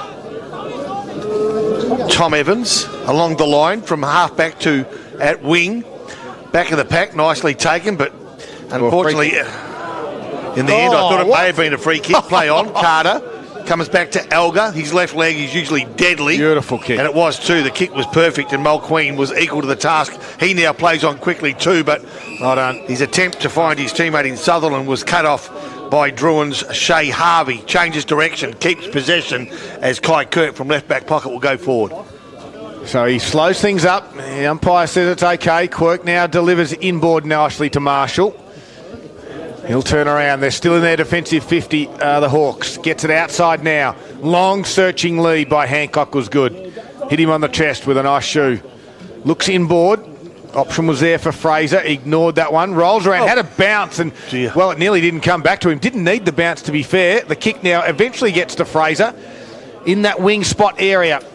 Gets it out wide again. He's got the runner out wide. And has just found him as he rolls around. That target on the outer side. They get towards Kingy. Inboard kick. Target there is Evans. Swoops on it. He's a right footer, so he had to go to the check side. The lefter wasn't on. And he's missed it. Just love to see maybe have a shot with the left. That takes Drouin to 4-7-31. They're trailing Warragul by 15 points. Warragul 7-4-46. McDonald's Gippsland scoreboard. Boys, they've had 12 marks to 1 to get to that behind. Is that how you use the breeze? Well, yeah, maybe. Cooper Elgar from full-back now. He was sending the ball forward a moment ago. Now he's bringing the ball in as he has done for most of the afternoon. That left leg threads one through. This time doesn't find the man I don't think he was looking for. But Hefford grabs the ball and then goes towards the outer side. Nice take. Play on's the call. Good work it was too by Oliver Wilson. Half-forward flank. Another good mark taken under pressure. Is that Lucas Carter? Play on's the call. No? Okay. The big ruckman wanted to take it, didn't he, Nick Stevenson? But Bailey Paul takes a mark just outside 50, left leg. He's got a kick to the teeth of goal, and he finds a winner there. He cannot. Roving it beautifully at the back of the pack was Harvey. He was taken high. Hobbs has just drilled him. Yeah, so Bailey will take that kick. Harvey, I should say, will take that kick. The Warragul goal's just 15 metres behind him. He needs to find a man coming out of the defensive 50. He does. The kick wasn't great, but Klebney, handball in hope, finds his captain, Jared Marshall, at the bottom of the pack, and he holds that ball in and just wants to reset at the moment. So Warragul at the moment in the opening minutes of this third quarter, nearly 5 minutes gone, 7-4-46, Drouin 4-7-31. Stevenson in the front spot, tapped it down, trying to work hard was Heather, the two boys in the blue zero jumpers this afternoon. Of course, mental health round in the Gippsland League. Hefford's wearing it for the Warragul side and Marshall's wearing it for Drouin. Kai McLean will try and win this from the stoppage. Great initiative from the Gippsland League, of course. It is a very topical subject that we all need to talk about. We need to take moments to look after our mates, to ask the question and to have the conversation regularly, because what you see on the outside is not always what's going on the inside. Mental health is an important part of everyday life.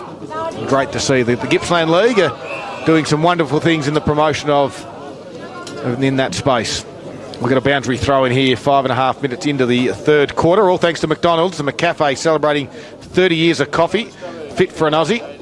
As the ball comes back into the field of play, Stevenson just grabs it out of the right, quick kick. Hobbs can take the mark, 45 metres out from goal.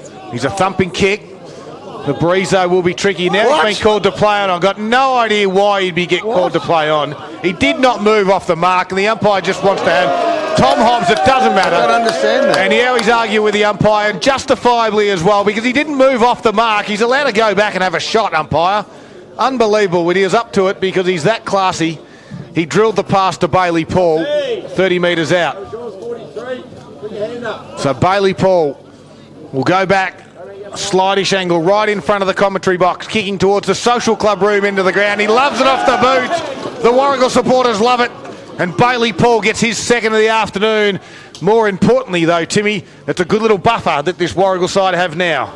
Yeah, absolutely it is, Scott. I'm not sure, again, as you said, I'm not sure why he was called to play on, but it was a perfect kick, a great lead. And again, just leading pattern was straight into the pocket. Drouin had 3 or 4 defenders around there, but Bailey Paul just found the gap, went back and put the goal through like they needed, and stretched this lead out to a margin, kicking against the breeze. Yeah. And that margin is 21 points, and we're at the 7-minute mark of this third quarter, and it is Warragul 8-4-52, leading Drouin 4-7-31, and that's on the McDonald's Gippsland scoreboard. So Taylor gets the tap and finds ones at ground level towards left half forward flank, and now they've got an opportunity to go inside forward 50. Number of plays around the ball, the umpire will assume control. Yeah, it had me puzzled, that one too, when he called play on. Normally when they're walking backwards and it was obvious he was going to set up for goal, if he was off his mark, the umpire would normally correct him to bring him back on his correct side, but he got a bit excited, called play on, but nonetheless they maybe were the beneficiary of that decision anyway, with that goal being kicked by Bailey Paul. Lucky Hobbs was so smart with the footy, wasn't it? Yeah. He stepped around the guy on the mark as he approached him and then still hit the target. So 60 metres from Drouin's goals. They desperately want to close this gap in preparation for a final quarter. The gap 21 points. They'll kick forward by Quirk. Falls short in that breeze. They get a second chance. Tackled nicely though on the arc of 50. Directly 50 metres out from Drouin's goals was Bailey Stevens, who'll be the last man up, and the umpire again will ball this one up. So 8 minutes gone, third quarter, margin 21 points, the home side leading. No ruck really got a handle on that one. Trying to work through again was Quirk. Head over the football was Wands, got ripped off it without it. Again, they work hard. Sanini was in there, squeezes it out towards Atkins, but the whistle is gone. Must have been a throw. It's the only thing I could pick up. And Cooper Elgul will be the one that takes a free kick. Half-back flank for this Warragul side. They lead it at the moment by 21 points. Gets called to play on. He goes off his line. That one's fair enough. Kicks it out wide to a running target in Wilson. Drouin got some good numbers. Crunching tackle, Fraser. Oh, too high. The got one over the shoulder. And Jack Fraser has it. Goes inboard towards half-forward flank. Just missing there on that occasion was Harry Wan, so allowed Warragul to come in. Carter drove it to half-forward. Mulqueen was his target. At ground level, Bailey Paul over the shoulder. Will be free kick to Nick Mulqueen. No, it's going to go against Nick Mulqueen. And it's going to go in the way of Jordan Kingy. I'm not sure where that one came from, Scud. I can't... I think that player's coming off that was hit as well. So yes, the one that got hit high actually didn't get the free kick. So Kingy's kick went out wide to Atkins. The player we're talking of is Alex McMillan with the long sleeve. So Brady Atkins, usually a nice kick, he is. Finds Kai Quirk. He's on his half-back flank, though. They present to the other side. Now he gets called to play on. Again, he handballs across to a teammate in Shea Harvey here under pressure. Back to Quirk, ducks the shoulder. That's over the shoulder. You're allowed to pick the footy up when your head's down. They don't like it. Hobbs, he gets the free kick for holding the footy. Quirk's not happy about it. Umpires now. Hobbs pushes back. There's a bit of push and shove. Players are gone down left, right and centre. Meanwhile, they play on. The advantage goes to Mulqueen on the chest. Beautiful kick from Sumner. And this time it will be interesting to see if Mulqueen gets called play on. The umpire says, no, you're off your line. Come around a little bit. Exactly what Poppy was saying. It's in nearly exactly the same spot that it was for Hobbs. Different umpire. Yes, they have a good point. Different umpire. I can think of only one way. The umpire said, get on your line, and he didn't do it. All right. The only thing I could think of. I didn't see that happen, but it's the only reason I could see that. You're too logical, Paul. Nick Mulqueen from 50 metres out. Tough sort of spot. Gets to the last line. Oh, strong mark. That is a Bailey Paul strong mark in the goal square. And he'll go back directly in front. Bailey Paul's going to become the leading goal scorer this afternoon with 3. This won't be the commentator's curse. I'll give you the tip. He'll kick it from about 12.5 metres in the end. He cannot miss. Cannot miss. There we go. Cannot. Bailey Paul has 2, has 3. I told you, he can't miss. He can't miss, and that was a great contested mark. And there's 3 or 4 Drouin players. Once he took that mark, they all just stood around as if to say, what happened then? Yeah. None of them went up with the fist. It looked like they all were just going up to try and take the mark. They needed to kill that ball, and that's another important goal against the Breeze. And Warragul play much better football at the moment than what Drouin are. And we now are out to a match-high 27-point lead in Warragul's favour at the 11-minute mark of the third quarter. The McDonald's Gippsland scoreboard has the goals sitting on 9-4-58. Drouin have only added 1 behind this quarter. They are 4-7-31. So the game's starting to sneak away from the visitors, and probably surprised most of the pundits here as they go forward through Stevens now. Drouin, quick handball, nicely done. I reckon on the end of that one was Stevens again. Yep. Bailey Stevens inside forward 50. Can he find a teammate? He can. Good work. Pratt possibly around the body. They need to get a goal. They need actually a few, but it all starts with one. But they just can't find the big sticks despite their best efforts. And Jared Marshall, the 0-wearing Jared Marshall, keeps that ball in the area. And the umpire will take control just 5 metres from Drouin's goals, but in front of the point post. Bit of push and shove again, Poppy. Yeah. It's getting willing. No real love lost between these two local rivals, Drouin and Warragul. Davison was in there. Gippsland Live's favourite, James Davidson. All thrown up. Hot contest around the ball. Free kick. Tell you what, there's not much room to move. Oh, it's on again. Yeah, there's a bit of feeling out there, but 5 metres from goals. Drouin might be wanting to draw the free kick, but they can't.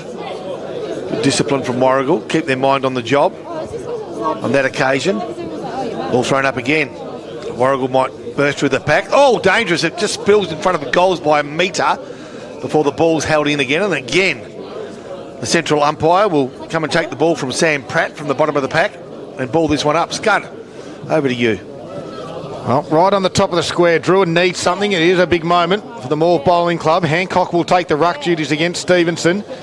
Head over the football there was Davidson. Trying to extract it out was Evans. Nearly got boot to ball.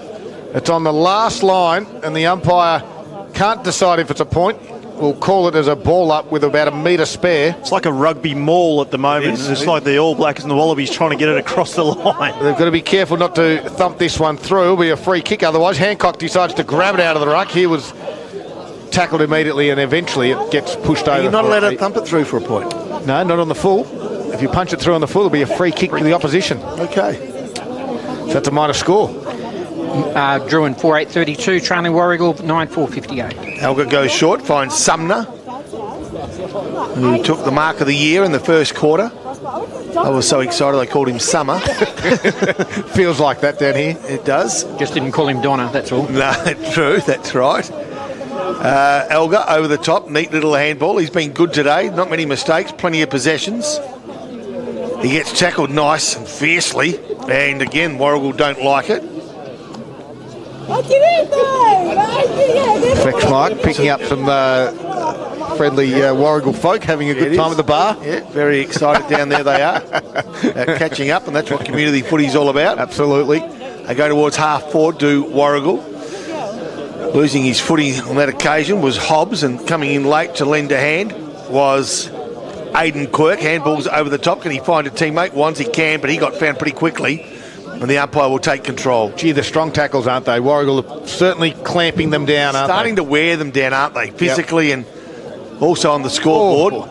Good leap and tap by Taylor at ground level. Can't get it out. Bailey Stevens, umpire again, will take control, but Stevenson taking a while to get up there. They're just running in more numbers at the moment, the Gulls. They've got more around the ball, more want for the footy at the moment.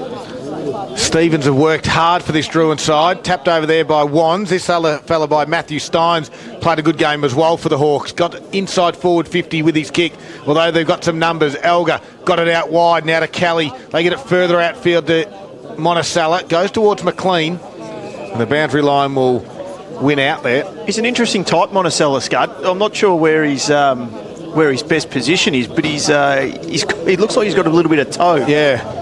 You're exactly right. He has played in the ruck previously, but I think he has obviously got a little bit more strength about him now, and he's got a good matchup at the moment with Pratt. I think Pratt's a similar sort of style. They've tried him down back, so that's been his role this afternoon. But you're right. Stevenson just getting frustrated in the ruck there. Another free kick. In fact, the last three contests, Ryan Taylor's done a good job. Held his front position there. Stevenson came over the top. From right half forward flank now. He plays on inside forward 50. Back. Oh, big fly, but bigger thump. I reckon came from, was it Albie Phillips at the back? Couldn't quite pick the number. No, I don't think it was Albie. He's one of the smallest one. Davidson. Tell you what, he put it on the... Daryl's mate now. Yeah, he's on the Christmas card list. He is. We had a good little banter a couple of... while this ball's coming back from the river. A good little banter on social media last year with Davidson and myself and the Gippsland Life crew. Just met him today for the first time. Oh, very good. Yeah. Going out for a bite to eat? Yeah, later on. Fantastic. Zambreros we're going. Don't blame you. Hey, quick kick from the pack. Oh, offline. Gee, that's not what they needed. And way offline, the kick from Aidan Quirk. They needed to put that one through just around the grounds thanks to Harvey Norman Furniture Gippsland. We've got in the third quarter Sale leading Bansdale at the moment by 38 points. Bit of stoppage in play there too earlier in the quarter that he had a stretcher come out onto the ground. So that quarter will go for a little while down there in Bansdale. All right, so waiting for this ball to come back in. The Drouin boys don't want to give it back to Paddy Carpenter. And eventually young Gippsland power player Seba Amoroso from the Drouin side will give it back. Obviously Seb being one of the captains of the Gippsland Power under-18 side this year.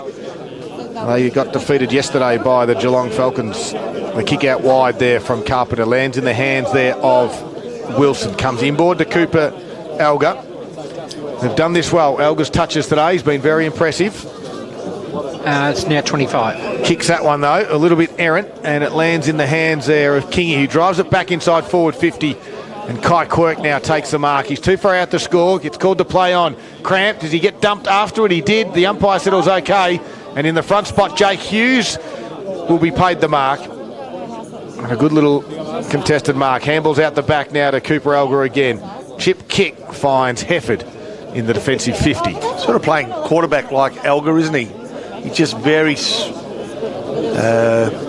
poised. Unassuming, but poised. And seems to have time on most occasions. His left leg is excellent. He doesn't sort of find himself in a position where he's on his right leg anyway. He's a great kid. Richmond man. Yeah, well, that says it all, doesn't it? Makes him even better. Say no more.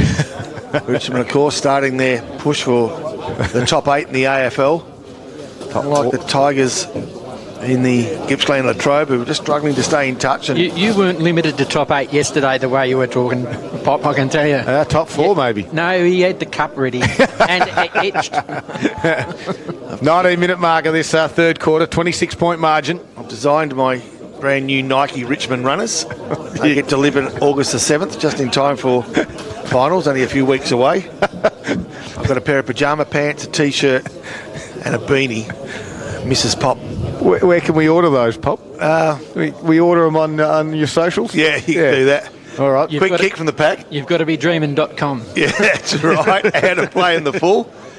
As Warragul went to go forward, and there'll be a free kick that goes Drouin's way, and I reckon that could be McKellar over there. Yeah. Bit of a stalemate here at the moment, Scott, and Drouin with the breeze, which is still there, but they need to, as the umpire calls, to bring the ball back So as they go over the boundary line to take the free kick from out of play. Anyway.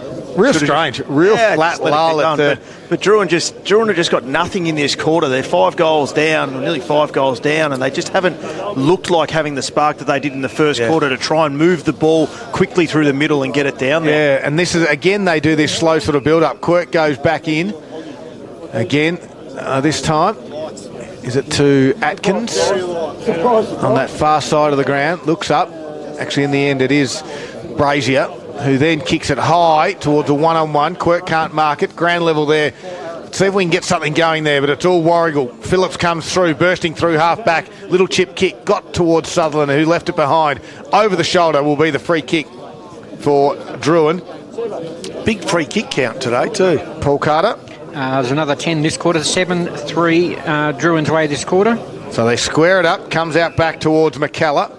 He will then go out wide, and he finds Marshall. He wants someone to present to him, and no one does, so he just kicks it down the line, and in the end, it goes to Kelly, who socketed off the ground. Kai McLean was there, back towards Carter. His kick goes towards the wing. Mulqueen's the target. Good work by McKellar to come back, stop Mulqueen from taking that mark. Marshall's there now. Can they get some run across half-back? Here's Kingy. Jordan Kingy looks up, goes into the middle of the ground, finds the target, does just that.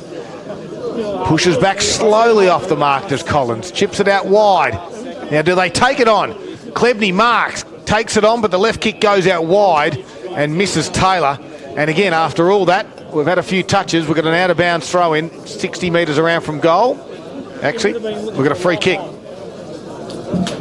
So the free kick will actually go to Ryan Taylor at the 21.5-minute mark of this third quarter. Allowed all the players for Warragul to get back into the defence, so they have to basketball it around.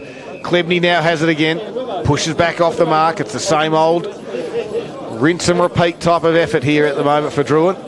There's no real spark. They go short, which they've done all afternoon, to Harvey. Pushes back off the mark. He looks up and he waits. He now kicks inside forward 50. They're looking and hoping for a big mark. Quirk will be the target. Can't quite complete it. Comes to the top of the square. He stands up and he gets dumped in the tackle from Hughes. And the umpire will ball it up right on the top of the square. It's a real effort every time Drouin go forward, whereas where Warragul go forward, their entry into forward 50, Timo, has been pretty good. Ball thrown up, top of the square, Drouin into attack, kicking to the right of Radio. Umpire, again, says if you can't spine to face, I'll give take you the contrast. In that third quarter, 5 inside 50s, Warragul got 3 goals. Yes.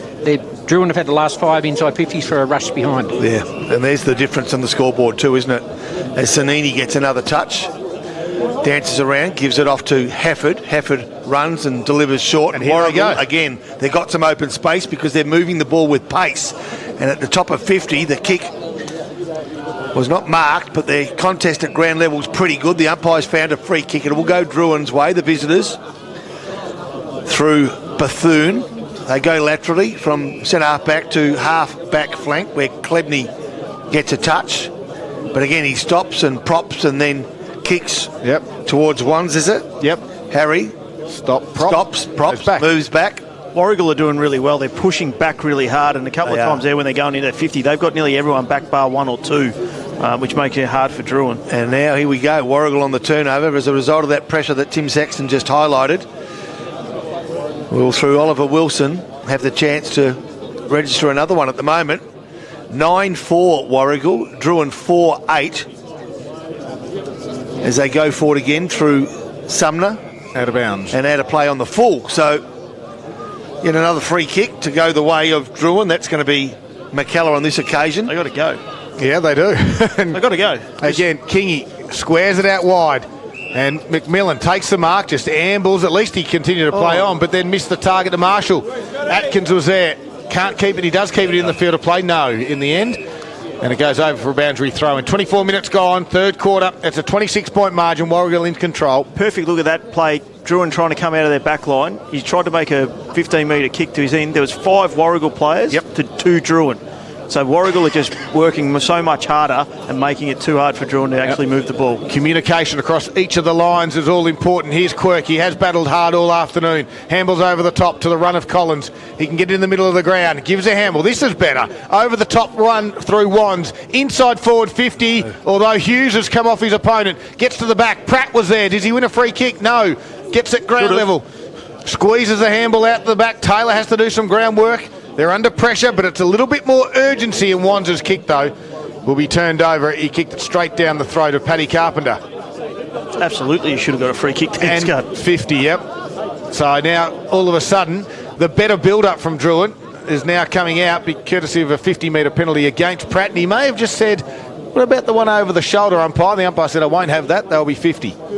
As McLean drives it towards Wilson. He got some elevation to mark. Turn around and played on quickly. 60 metres out. Lowers the eyes. Missed the target there of Williamson. Gets to ground level. Mulqueen tried to squeeze a handball through. Back there was Bethune. Drouin under pressure. McKellar handballs over the top. Kingy didn't take the footy. He just slapped it out towards Klebney and got it out to Hancock, who squeezed a kick out wide and found a teammate who can come back inboard. And now Drouin get it to half-back flank. Matty Stein, left half-back flank for Drouin. Again, they slow play and gives Warragul plenty of time to get numbers behind the ball before they go to the outer side of the ground. And guess what? A kick out on the full. Warragul comes back. Watch that last 30 seconds. Ollie Wilson, the young 16-year-old, take the mark, wheels onto his left boot and tries to get inside 50. And Drouin have just chipped it around and in the end turned the ball over. Yep. Yeah. Too scared to make a mistake and not take the game on, and it's not serving them well at the moment as they go forward. Nicely done on the end of a Stein handball. You'll find that it was Stevens that goes inside forward 50, only to be marked by Jake Hughes at centre half back. So as much as Drouin supporters are frustrated, I don't mind saying some of the commentators are starting to feel the same. As they come grandstand side, Lynn, half-back flank, grandstand side, sort of threads one through nicely. Nice leg two to Hefford. Look at Takes the mark. space in the middle. Yeah. Takes the mark. Does he on the left back flank and kicks fairly long towards half forward. Falls a little bit short, back of the pack. Play on's the call. Claiming the mark was Kai Kirk.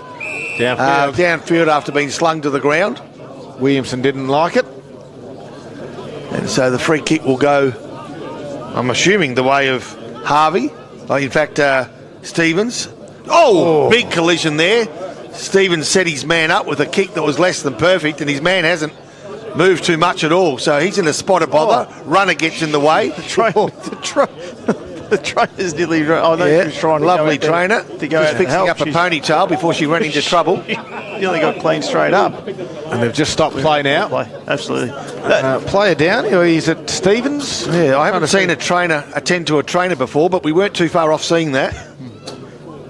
That was a good, strong contest. It was, fortunately for the Drouin player there, it was Hobbs that was coming through there. Harry Wands, it was? Yeah. It was Hobbs was the one that was coming through, and realistically, he's probably the strongest and beatiest bloke out there at the moment. Hobbs gave him a few words to go on with. Yep. Not sure there's a lot of need for that. You're up by 5 goals. You've just selected a player.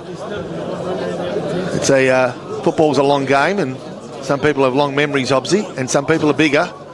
So always play to play again, buddy. I think he's attacked it hard all afternoon. He has. Like the way he plays. Yeah. 28 minutes gone, and this still got probably 5 minutes to go in this quarter if history repeats itself in the first 2 quarters. Bobbling around from that stoppage. Quick kick from Aiden Quirk goes out of bounds on the full, and Brad Hefford will take the free kick for Warragul. Been harder and longer at it, the goals, than what Drouin have been. Yep, 26 points is the margin. Been a big quarter. They've only kicked the 2 goals. As Hefford drives it inside forward 50. A big pack will form out the back. Good mark, Shea Harvey. And he's just gone down with an ankle injury as well. And he holds on to it. I don't think it's a good one for him. He decides to attempt to get up. It's on his left foot. No, it's not quite there. But give the ball off, buddy. No one wants to run because you won't around. be able to put that left leg down as your planting leg when you kick. Oh, let's have a look. He kicks back 5 metres. Play on, surely. No, the umpire said, look, you're injured. 5 metres He's just becomes 15. He's just run over. He's got to come back to the 9, Yep. which is the goal square. He's literally run over that. The umpire's 2 metres away, and he hasn't paid the 50 or the free kick. Same umpire So- that had the... And this bloke again, he's not back to the 9. Well, we're working it out. Umpire Sexton in here is doing a little bit of live critiquing. That's what we like.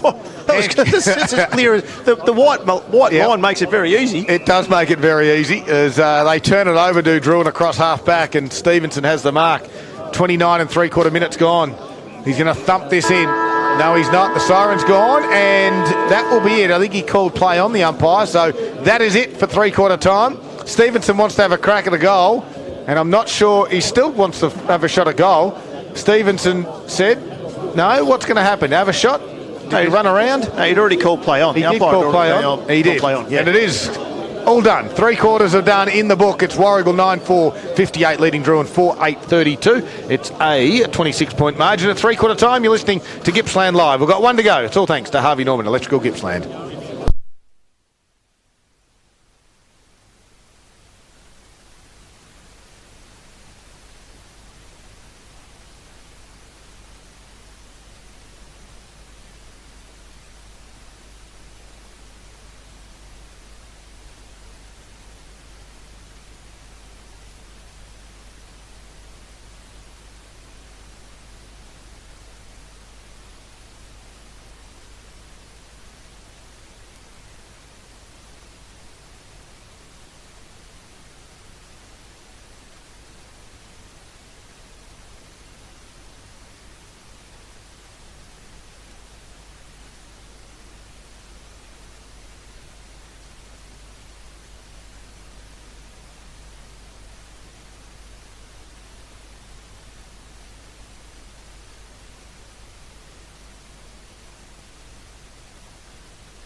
Western Park, it is the three-quarter time break. Warragul 9, 4:58, leading Drouin 4, 8:32. Rob Popplestone, total control. They kicked the 2 goals in the quarter, Warragul, and Drouin, well, they were too stagnant. They were too slow. They pushed back off every single mark. There was no urgency, and that's what has kept them out of this game so far. Yeah, you're right. They've kicked 4 goals in 3 quarters. They need to kick 5 in 1 to win. So the odds are definitely against them. And the breeze has got more popular. Yeah. It's hard. It's pushing harder now than what it has been for the whole game. Okay, so all of a sudden, the odds are starting to extend dramatically against the visiting side, who we thought, well, most of us did, except for my mate here, Scud, that was very confident in Warragul winning. Thank you. As he does more often than not. I think I had 21. Did I get 21 points? Oh, no, it's 2 points, yeah. Well, you never know. I tell you what, if we saw a 2-point game, I'd be happy with the next 30 minutes of football, but we're going to have to see something we haven't seen in the first 90 minutes from Drouin to come out and win this one. Here it is, final quarter, and the first tap will go to Taylor. Quirk has worked hard early, and his brother Aiden as well. They kick it off the ground to get it to half-back. Lynn overran it. Head over the football there was Stein. He's been good this afternoon for the Hawks, but it's been few and far between. Well, for the Warragul side, they have had an even contribution from a number of players. This time, Stevenson from the stoppage. Tapped it down. Kai Quirk worked hard. Give it to Aiden Quirk. Backwards they go to Kingy. Inside forward 50, and they get the mark. Matthew Stein has it. A goal inside 60 seconds would be a dream way to start the final quarter, wouldn't it, really? Yeah, absolutely. Umpire just tells him to get around on the mark, and he sets himself. Handball around the back to Marshall, who unloads from 55, on its way, not going to make the distance. Hancock, big fly, couldn't get there. Stevenson was good at ground level, little toe poke towards the boundary line. Over it goes, we've got a boundary throw in, and Stevenson just shoved him down on the ground. Pratt comes in, Stevenson goes to ground as well. Umpire says nothing in it, we'll have a boundary throw in. Logies aren't too far away, are they? Yeah, exactly right. Warragul lead at 26 points. As Poppy just said, Drouin would want to get one inside a couple of minutes into this first quarter just to set the game alight. Stevenson in the front spot. Hancock at the back. Grabs it out of the ruck. Got dumped after he got rid of it. Kirk gives it across to the handball. Nicely done by Collins. He snapped and the breeze took it around from the left to the right. And it's a minor score to kick things off. It takes Drouin to 4 goals, 9:33. Trailing Warragul 25 points, 9-4-58 the goals. Harvey Norman computer scoreboard. Both teams have had 13 scoring shots. Just a three-quarter time score. Scud in the Bairnsdale game. We've got Sale leading convincingly there, up there, 93-39. Elgar brings the ball back into play, goes towards the outer side of the ground, bursts through the defensive 50, but at half-back flank, the ball was held in consequence of a really good Drouin tackle. And the umpire will ball this one up again. They probably need to string 3 together in a row, Drouin. I reckon 2 will give them a little bit of bubble that they've been lacking for most of this game, really. Inside forward 50 again. Mark taken. Don't matter the pressure. It was Joe Collins who took the mark. Being pressured by young Lucas Carter. Kicks to the top of the square. They haven't found a winner here for most of the day, and no different right now. Play on's the call. Warragul have got the numbers. Finding some room to move now. Here's another chance. A quick kick on goal across the face of goal. It goes, no, nearly a mark. And then fumbling the ball was also Hancock. It's still in the area. Can they find something? I thought a throw, yeah. A throw was the correct call. Went against Kinder. And play on through Elgar from full back. Yeah, nicely weighted kick to Davidson from the half-back flank. He goes short, back to Elgar. He's been busy. And again, doesn't waste too many. No exception here to Oliver Wilson. Elgar's 30th disposal, that one was. He's been good. In the early minutes of this final quarter, he's racked up 30. At the moment, Scott Kelly has the ball. Deep left back flank. Goes short. Disguised it well. Is that Oliver again? Yep, it is with the orange boots. Plays on, as they've done pretty nicely today, Warragul, from half back to half forward. That's thought it should have been a mark, but it was dropped. It shouldn't have been dropped. Now they work it out. Nicely done, the 1-2. Marshall links up nicely. gives it back, and at centre half forward they need to find right now Hancock, who takes the mark. Can he play on? Can he kick to space? He tries to. Can he find a full forward? He can't, just over the top of the head, and Warragul at the back of the pack have got the numbers. They ease the pressure. They burst through defensive 50 and kick to the half-back line. Nicely taken it was too by Sanini. Left foot kick inboard to Davidson is neat. Finds him in the centre square. He's got a runner. He gives that handball to Hefford. Hefford drives the right boot into it. Down towards Mulqueen, the target, 1-on-1. Over the back it goes. Kai McLean has it. Right foot shot on goal. Slams it through. And just like that, Drouin had all the play in the first 4 minutes. 30 seconds later, Warragul opens the account to get it out to what I might say is a game-high, match-winning 31 points. Definitely a match-winning points there. Drouin, as you said, Scott, that first 4 minutes had all the play in there. They just weren't able to connect with their forwards at all. And Warragul, as they've done, cleaner, used the ball well, cut across into the 45, back into the middle. Davidson to Hefford, good ball inside 50, and McLean ran onto that and put it straight through the middle. 31-point lead, 5-minute mark, final quarter. Warragul 10-4-64, Drouin 4-9-33. Harvey Norman computer scoreboard. Ball goes back to the middle, and Stevenson and Taylor. Been a good battle, this one, between the two. Oh, not another infringement. We have another one, yep. They missed it. That's what happened. They missed it to start the quarter. Yes. They just had to get it in now. After the very first goal was kicked. Yep. And Stevenson, Warragul wins a free kick, drives it down centre half forward area. Paul flew. So did our mate David Hobbs it was as well, and they spoiled each other in the end. And we've got a stoppage about 50 metres out. Surely when they're not stepping in the square, that doesn't happen anymore. No. Unless you get pushed in, but not about 6 times. From the stoppage, Mulqueen couldn't take it with him. Sanini was there as well. Quick kick out from Drouin's defenders. They get it half back. Cooper Elga's been fantastic for Tarrogin Subaru. Gives it across to Carter. A sweeping handball out to Monticello. Left foot kick out towards the wing area. Kelly goes up and marks. Nicely done. Contested mark there. I think it's his head ripped off again. Yep, right foot kick, centre half forward. Hobbs will fly. He just barreled through. He went to jump off the ground. I reckon he got a half inch off the ground. And he barreled through 2 Drouin defenders and still took the mark. You're right there, Poppy. He did try. It looked like he tried to leap and then just he had a concrete bag on his back or something. He couldn't get up. So he's going back. Remember, Hobbs got called to play on last time he was going to have a shot on goal. This time he's been told, surely he can't kick it from there. He's got the breeze behind him. He is a thumping kick, Poppy. He's in the centre square. He's in the centre circle, mind you. This will be a 60-metre kick with the breeze, and he's confident. As I've ever seen... No, he passes it off. He goes to the fat side. Out towards Port and McLean. No one can mark it. At ground level, Albie Phillips will snap around with a left foot, and it will go to the last line, and they run underneath it. Stays in the field of play, does it? It does eventually, except for Sutherland, who runs it over for a boundary throw-in. Went over the top of everyone, took a handbrake to the left, and then outside over the boundary line. So just metres from Warragul's goals. They've been busy, the home side, today. They lead comfortably, 10-4-64 to Drouin 4-9-33. Ball thrown back in. Ground level, nicely done. Marshall got his hands on it, couldn't find any room to move and get a possession out, so the umpire will again take this ball. Again, tempers start to flare around the ball. Umpire won't waste any time, and he doesn't.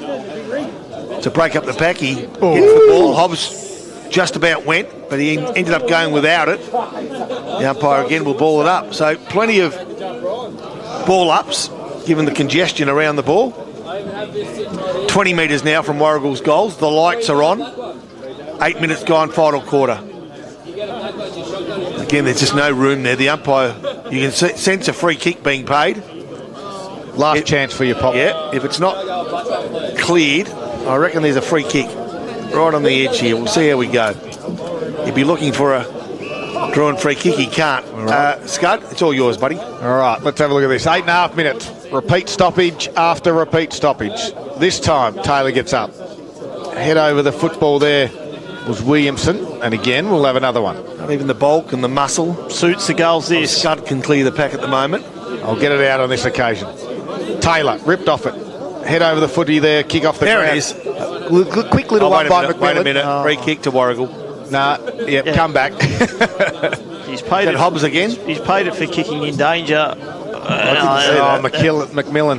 That wasn't. We saw one in the first quarter, which was absolutely there, which Cooper Elgar put through late in that first quarter. But that one definitely, that one for me definitely wasn't there. Well, Hobbs will have no trouble making the distance from here. The man on the mark is about 40 metres out. Here's a thumping kick. There's a long way back on the man on the mark.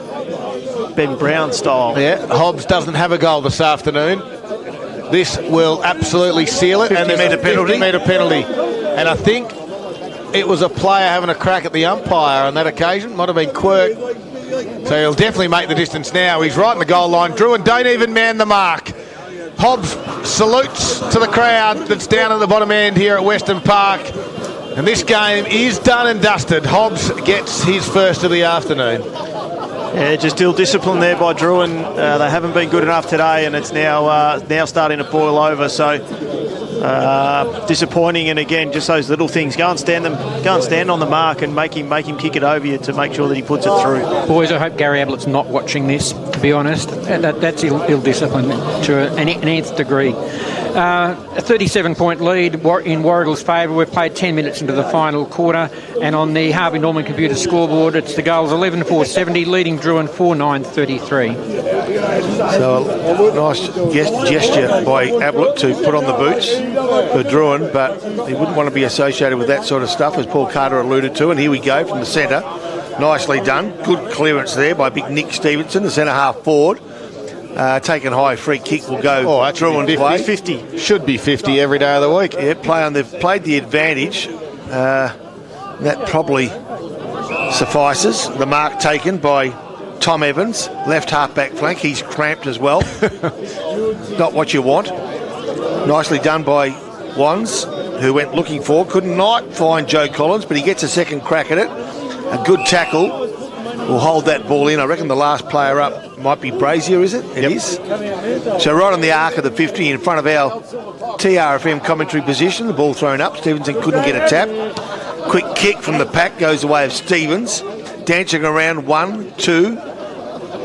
Goes back to the big ruckman who got the tap a moment ago for Drouin, and he couldn't get a handle on it either. And the last man up will be Brazier again. 11-4-70 Warragul, Drouin 4-9-33. 11 and a half minutes gone, final quarter. Stevenson taken with one arm and couldn't release the ball with the other arm. Had no prior, so the umpire again will ball this up. 40 metres from Drouin's goals.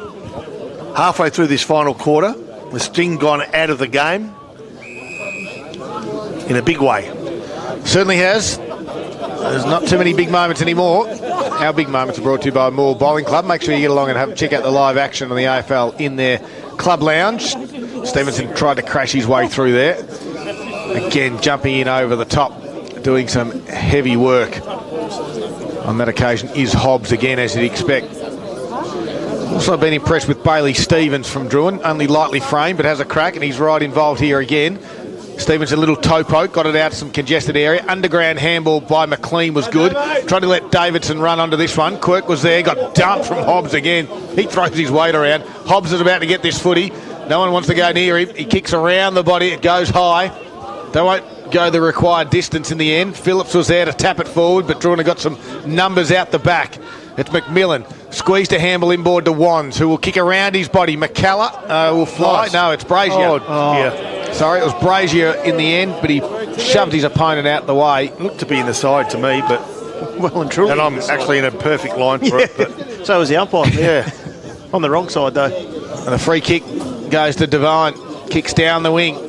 Out the back again goes. Bailey Paul was there. Sanini in a little tight traffic. Gets a handball back to Phillips. He comes back towards McLean by hand. He can go left and right. In the end, he goes on his left boot. And picking that one off was Hancock as he squares it up to Kingy. That's Jordan. so from the half-back flank with that left leg, finds some space. The kick was nice. Found Quirk. Plays on quickly. Goes looking for our friend Kinder, who can't get the ball out despite his best efforts. Umpire says play on, and finally it spits out. And they've got another opportunity. Hancock feeds it, gives it backwards towards Wands, who's kicked to centre half forward, doesn't find the mark, and again Warragul are able to thread their way through a pack of players. Kay McLean from centre half back to centre half forward. There's a bit of open space here, and Warragul with a favourable bounce could have run onto it. They didn't get that bounce, and now McMillan to Kingy, and from the half back line they'll go forward through Klebney. Gets it to half forward, misses the target there in Aidan Quirk, allows Kai McLean to come in. Right foot kick out in the front of Albie Phillips. He can gather it, handle over the top if he get it on, but he had to go backwards in the end of Kelly. Sanini's still on his own, but the Warragul side and the boys couldn't get the clean handle on it to get it to Sanini. Just around the grounds, Scud, thanks to Harvey Norman Furniture Gippsland. Sale have topped the ton. They're 100 to Bairnsdale 39. And back here, it's a 37-point margin in favour of Warragul. They've got it at their half-forward flank at the moment. And Warragul, in the end, Drouin squeezed it out through Wands, inboard to Quirk. Goes inboard again to Kingy by hand. He kicks it forward, up over the top of the head of Marshall. It's a foot race. Lynn was the first one back for Warragul. Gathers it, steps inside, kicks to centre half back. They've got numbers everywhere. Davison can take the mark. He can play on quickly or slow it down. And the latter is the option. Comes to the grandstand side. There's a Drouin player down. The football's gone in that direction. And the umpire blows the whistle and says, let's wait. Smart decision there by the umpires. Otherwise, we're going to have a couple of trainers and extra players cleaned up. Just while we wait, still a couple of AFL scores. The Cats supporters, they'll be happy tonight. They've got over the Kangaroos 19-11, 125 to the Kangaroos 9-9, 63. And in the current game that's on at the moment, I'll tell you, the Bombers have had something good to start the game today. 12-9, 81 they are at half-time against the Crows 7-2, 44. Wow, there we go. So the ball up, and Warragul go up just unopposed in the end. Bailey Paul, Riley Sadini took on Brody Atkins. There's two young guns. Both 16-year-olds, those boys. I tell you what, had a little bit to do with them, Timmy, and they have a serious future ahead of them. Absolutely, and coming from you, Scud, that's very big words. Yeah, thank you, mate. As Joe Collins tried to crash his way through, gave a handle to Aidan Quirk, and he wasn't going anywhere. And again, a little bit of push and shove. Davison just absolutely dumped Joe Collins, and now they get into Davison, and now it's getting a little bit more willing than ever. And it's not just push and shove, I'll give you the tip. The free kick goes to Drouin. You keep an eye on the fight, Timmy, as the kick goes inboard. I'll keep calling the play. Over the top it goes. This time it was through Kinder. Kicks towards half forward. Brazier is there. Kicks around his body for Drouin. They get it inside forward 50. Can they get a goal? Try to tap it forward was Fraser. The fight has broken up as well. Anything to report there, Tim? Oh, the last one to leave and who's still having a go about it would be, guess what? Hobbs. Guess who? Hobbs. That's him. He wants to have another crack again too. And McLean's come in to help him out. Ball 40 metres out from Drouin's goals. They've been rare. They've only managed 4 in the course of the afternoon, despite having as much forward 50 entries, but they'll never get a better chance than this one right now. Free kick goes against Warragul. Was off the ball. It was off the ball, was the first one, and then Kelly had his head ripped off as the second one in a different contest. So Kelly couldn't believe it. He lost a foot and a half of bandage and thought it was his. Got dizzy. We got spun around so far. He did. So the kick now for goal is pretty good, and finally they get their 5th, and it goes the way of McKellar. Sorry for the delay. I've been waiting for 3 minutes for him to turn around. Turn around next time. I won't have to wait for the bloke wearing it next week to turn around. No, exactly right. Number 29. It takes Drouin to 5-9, 39. They trail by 31 points on the Harvey Norman computer scoreboard. Warragul are 11-4-70. We've played 18 minutes of the final quarter. Yeah, no, good finish there for Drouin, but as we said, the sting's well and truly gone out of the game, but always important to make sure that you go back and finish those goals, which he did. So back to the middle they go. Taylor tapped it down. Marshall tried to get on the end of this one. Sutherland was in there, though. Gave a quick one to Wilson. He coughed it up. Taylor back to Marshall. Marshall kicks out wide towards Brazier. Bounces over his head. It's on again. Yeah, Carpenter. It's on in the middle, is it? Yeah. Well, Carpenter got the kick out towards Sanini. His kick goes inside forward 50. Paul goes up. Couldn't quite mark. And we're going to whistle. Is it from the fright? Yeah. from the fight from Sutherland's given away the free kick against him for high against Drouin.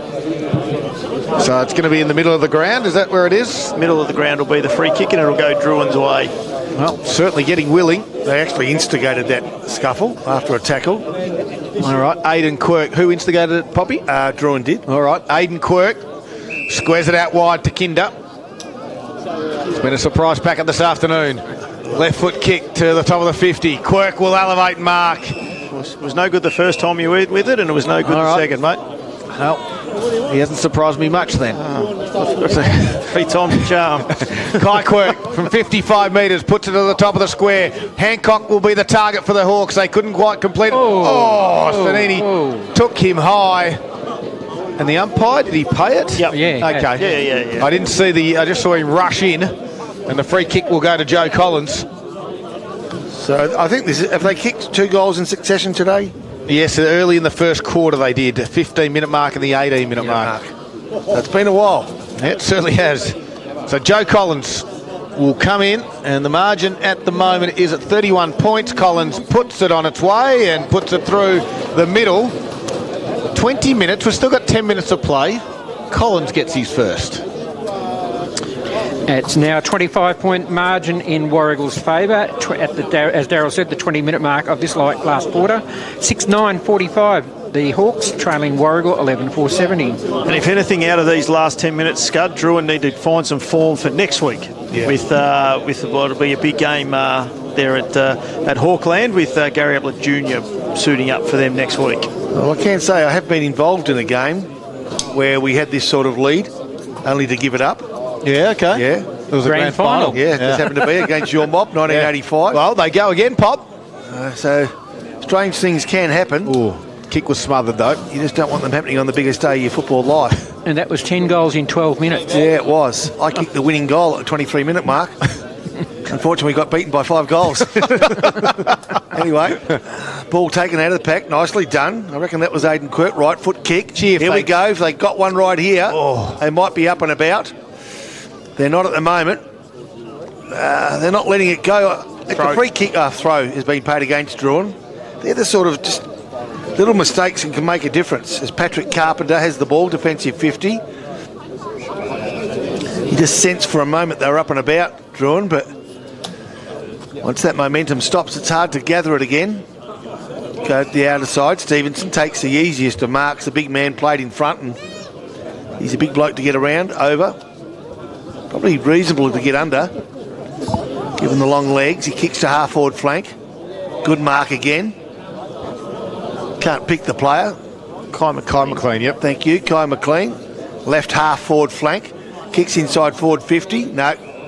Taken high, and I reckon the umpire, if he doesn't call 50, probably should.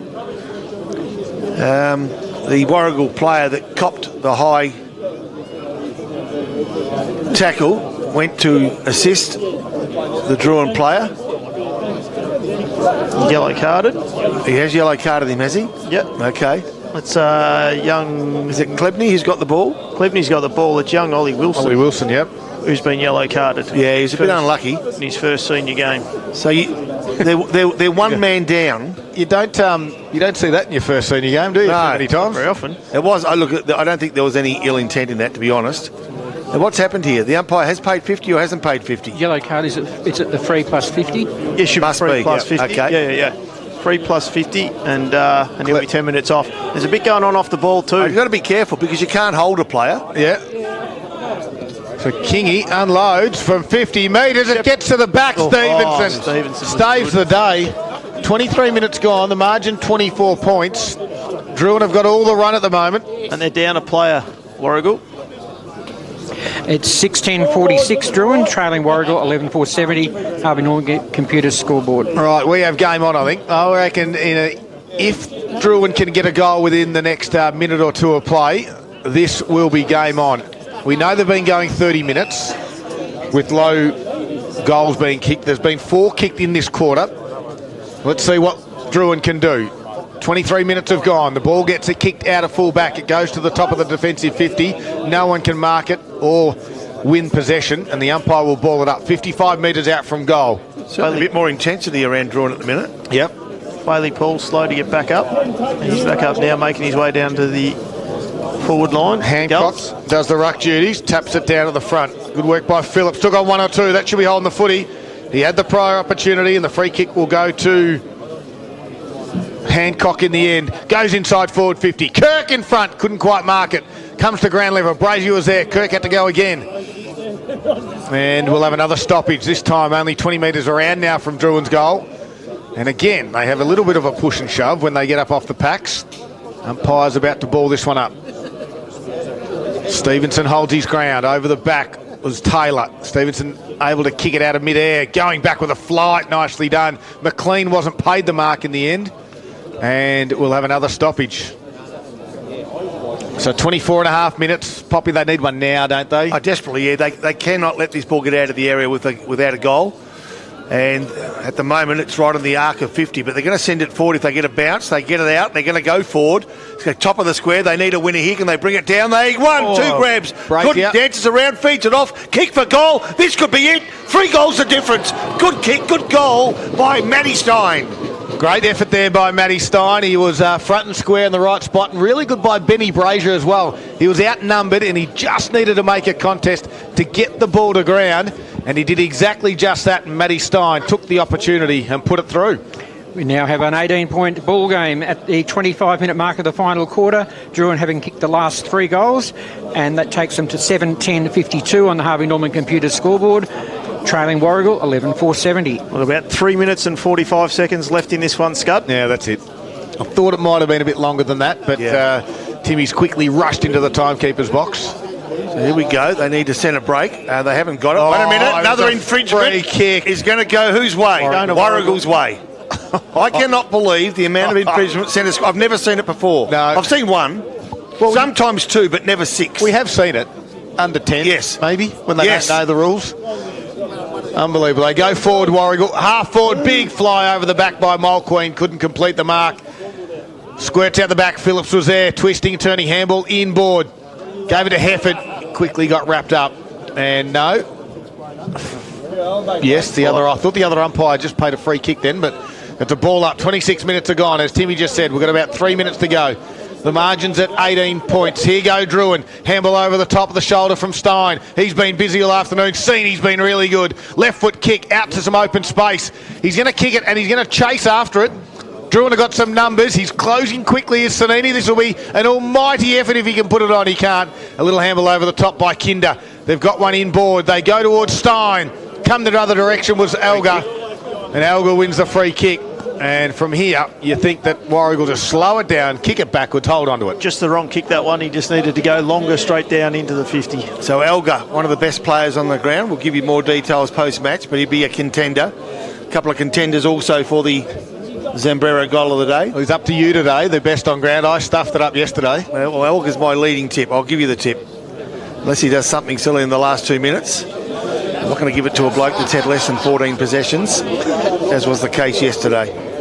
You had to see it to believe it. Patrick Carpenter kicks towards half-forward flank. Can't find a man clearly or cleanly, and the umpire you'd think would take this one. He does. Roundabout left half-forward flank. Warragul leading. They've had 2 less scoring shots, but lead by 3 goals. You can't say Drouin haven't had their chances, but they just haven't looked as clean going forward as what Warragul have, and they go forward again, do Warragul, but only momentarily. Cut off. You'd like to see Drouin get another one as a reward for the effort they're starting to put in. Left half forward flank. Nicely done. Can they get rid of it? They can. So it could have been dropping the ball, but it wasn't. Quick kick out of the pack. Goes towards half forward flank. Boundary wins out. A little bit of push and shove again. Kai Quirk's been involved in a bit of this as well all afternoon.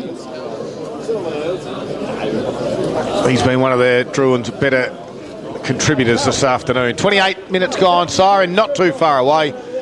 As we said, we'll have a chat to the victorious Warragul side. We'll find our best player. They win the stoppage again. Hobbs took on the tackler and has been pinged for holding the ball.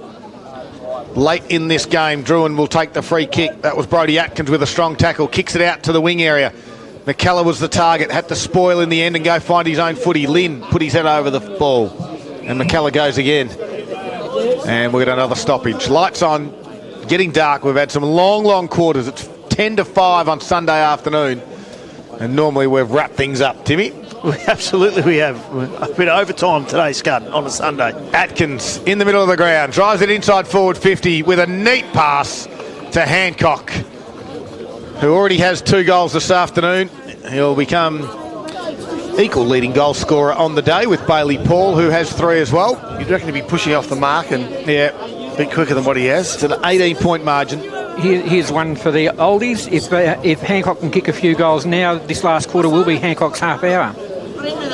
That's, you guys don't know that one. No. Yep, totally went over the top of my head there, Paul. Old TV show. Very old TV Well, show. Hancock comes in and on the half hour, over the half hour, I'm not sure what you said, Paul, but it went through the middle. Hancock's got 3 and the margin's back to 12 points, but time is running out. Surely it's nearly done. Nearly done, absolutely. The too little too late for the Hawks. They were poorer in the second quarter and definitely in the third when they had that breeze going down to their end. They've brought the margin back into to 12 points, but I think certainly Warragul had they spent most of their petrol tickets before halfway through this last quarter. Harvey Norman computer scoreboard. We've played 30 minutes now in the final quarter. It's 12 points of difference. Drouin 8-10-58, trailing Warragul 11-4-70. All right, out of the square and a goal, and with seconds to go, who knows? But they need to get it out of the square to Drouin. They're 2 goals down. Taking ball and all, Stevenson lays a big tackle on his opposing ruckman Ryan Taylor before the umpire comes in to ball this one up. So plenty of players around the ball. No ruckman got a tap on that one. Hobbs came through, gave the ball up, unfortunately. Quick kick forward to centre half forward. They need to feed it off. They do feed it off. Need to find a runner. They find a runner. A kick for goal. Is it going to make it? No, last man took the mark. With just metres behind him was Bailey Paul. He's been good too. Goes towards the outer side. Sanini hasn't been the worst player on the ground by any stretch. She's had plenty of it. 26 touches. Goes towards the outer side. Only seconds to go now, you'd think. Goes out the back of the pack. It's all Warragul, but an unfavourable bounce means that Drouin put themselves in the contest right on the full-time siren, and Warragul get a victory they sorely wanted. They certainly do. 11-4-70 Warragul over the top of Drouin. 8-10-58. And of course a good victory by Warragul on their home turf. And they won both the encounters against their arch rival in season 2023. It's been a tough year for the Gulls, but we'll have a chat to one of their star players who is an up-and-coming superstar in the competition. He's been fantastic, had his ups and downs in terms of injury-wise. We'll have a chat to him after the break. Of course, you're listening to Gippsland Live right here on TRFM. We've got the post-game show coming up, and it is all thanks to Harvey Norman, Electrical Gippsland.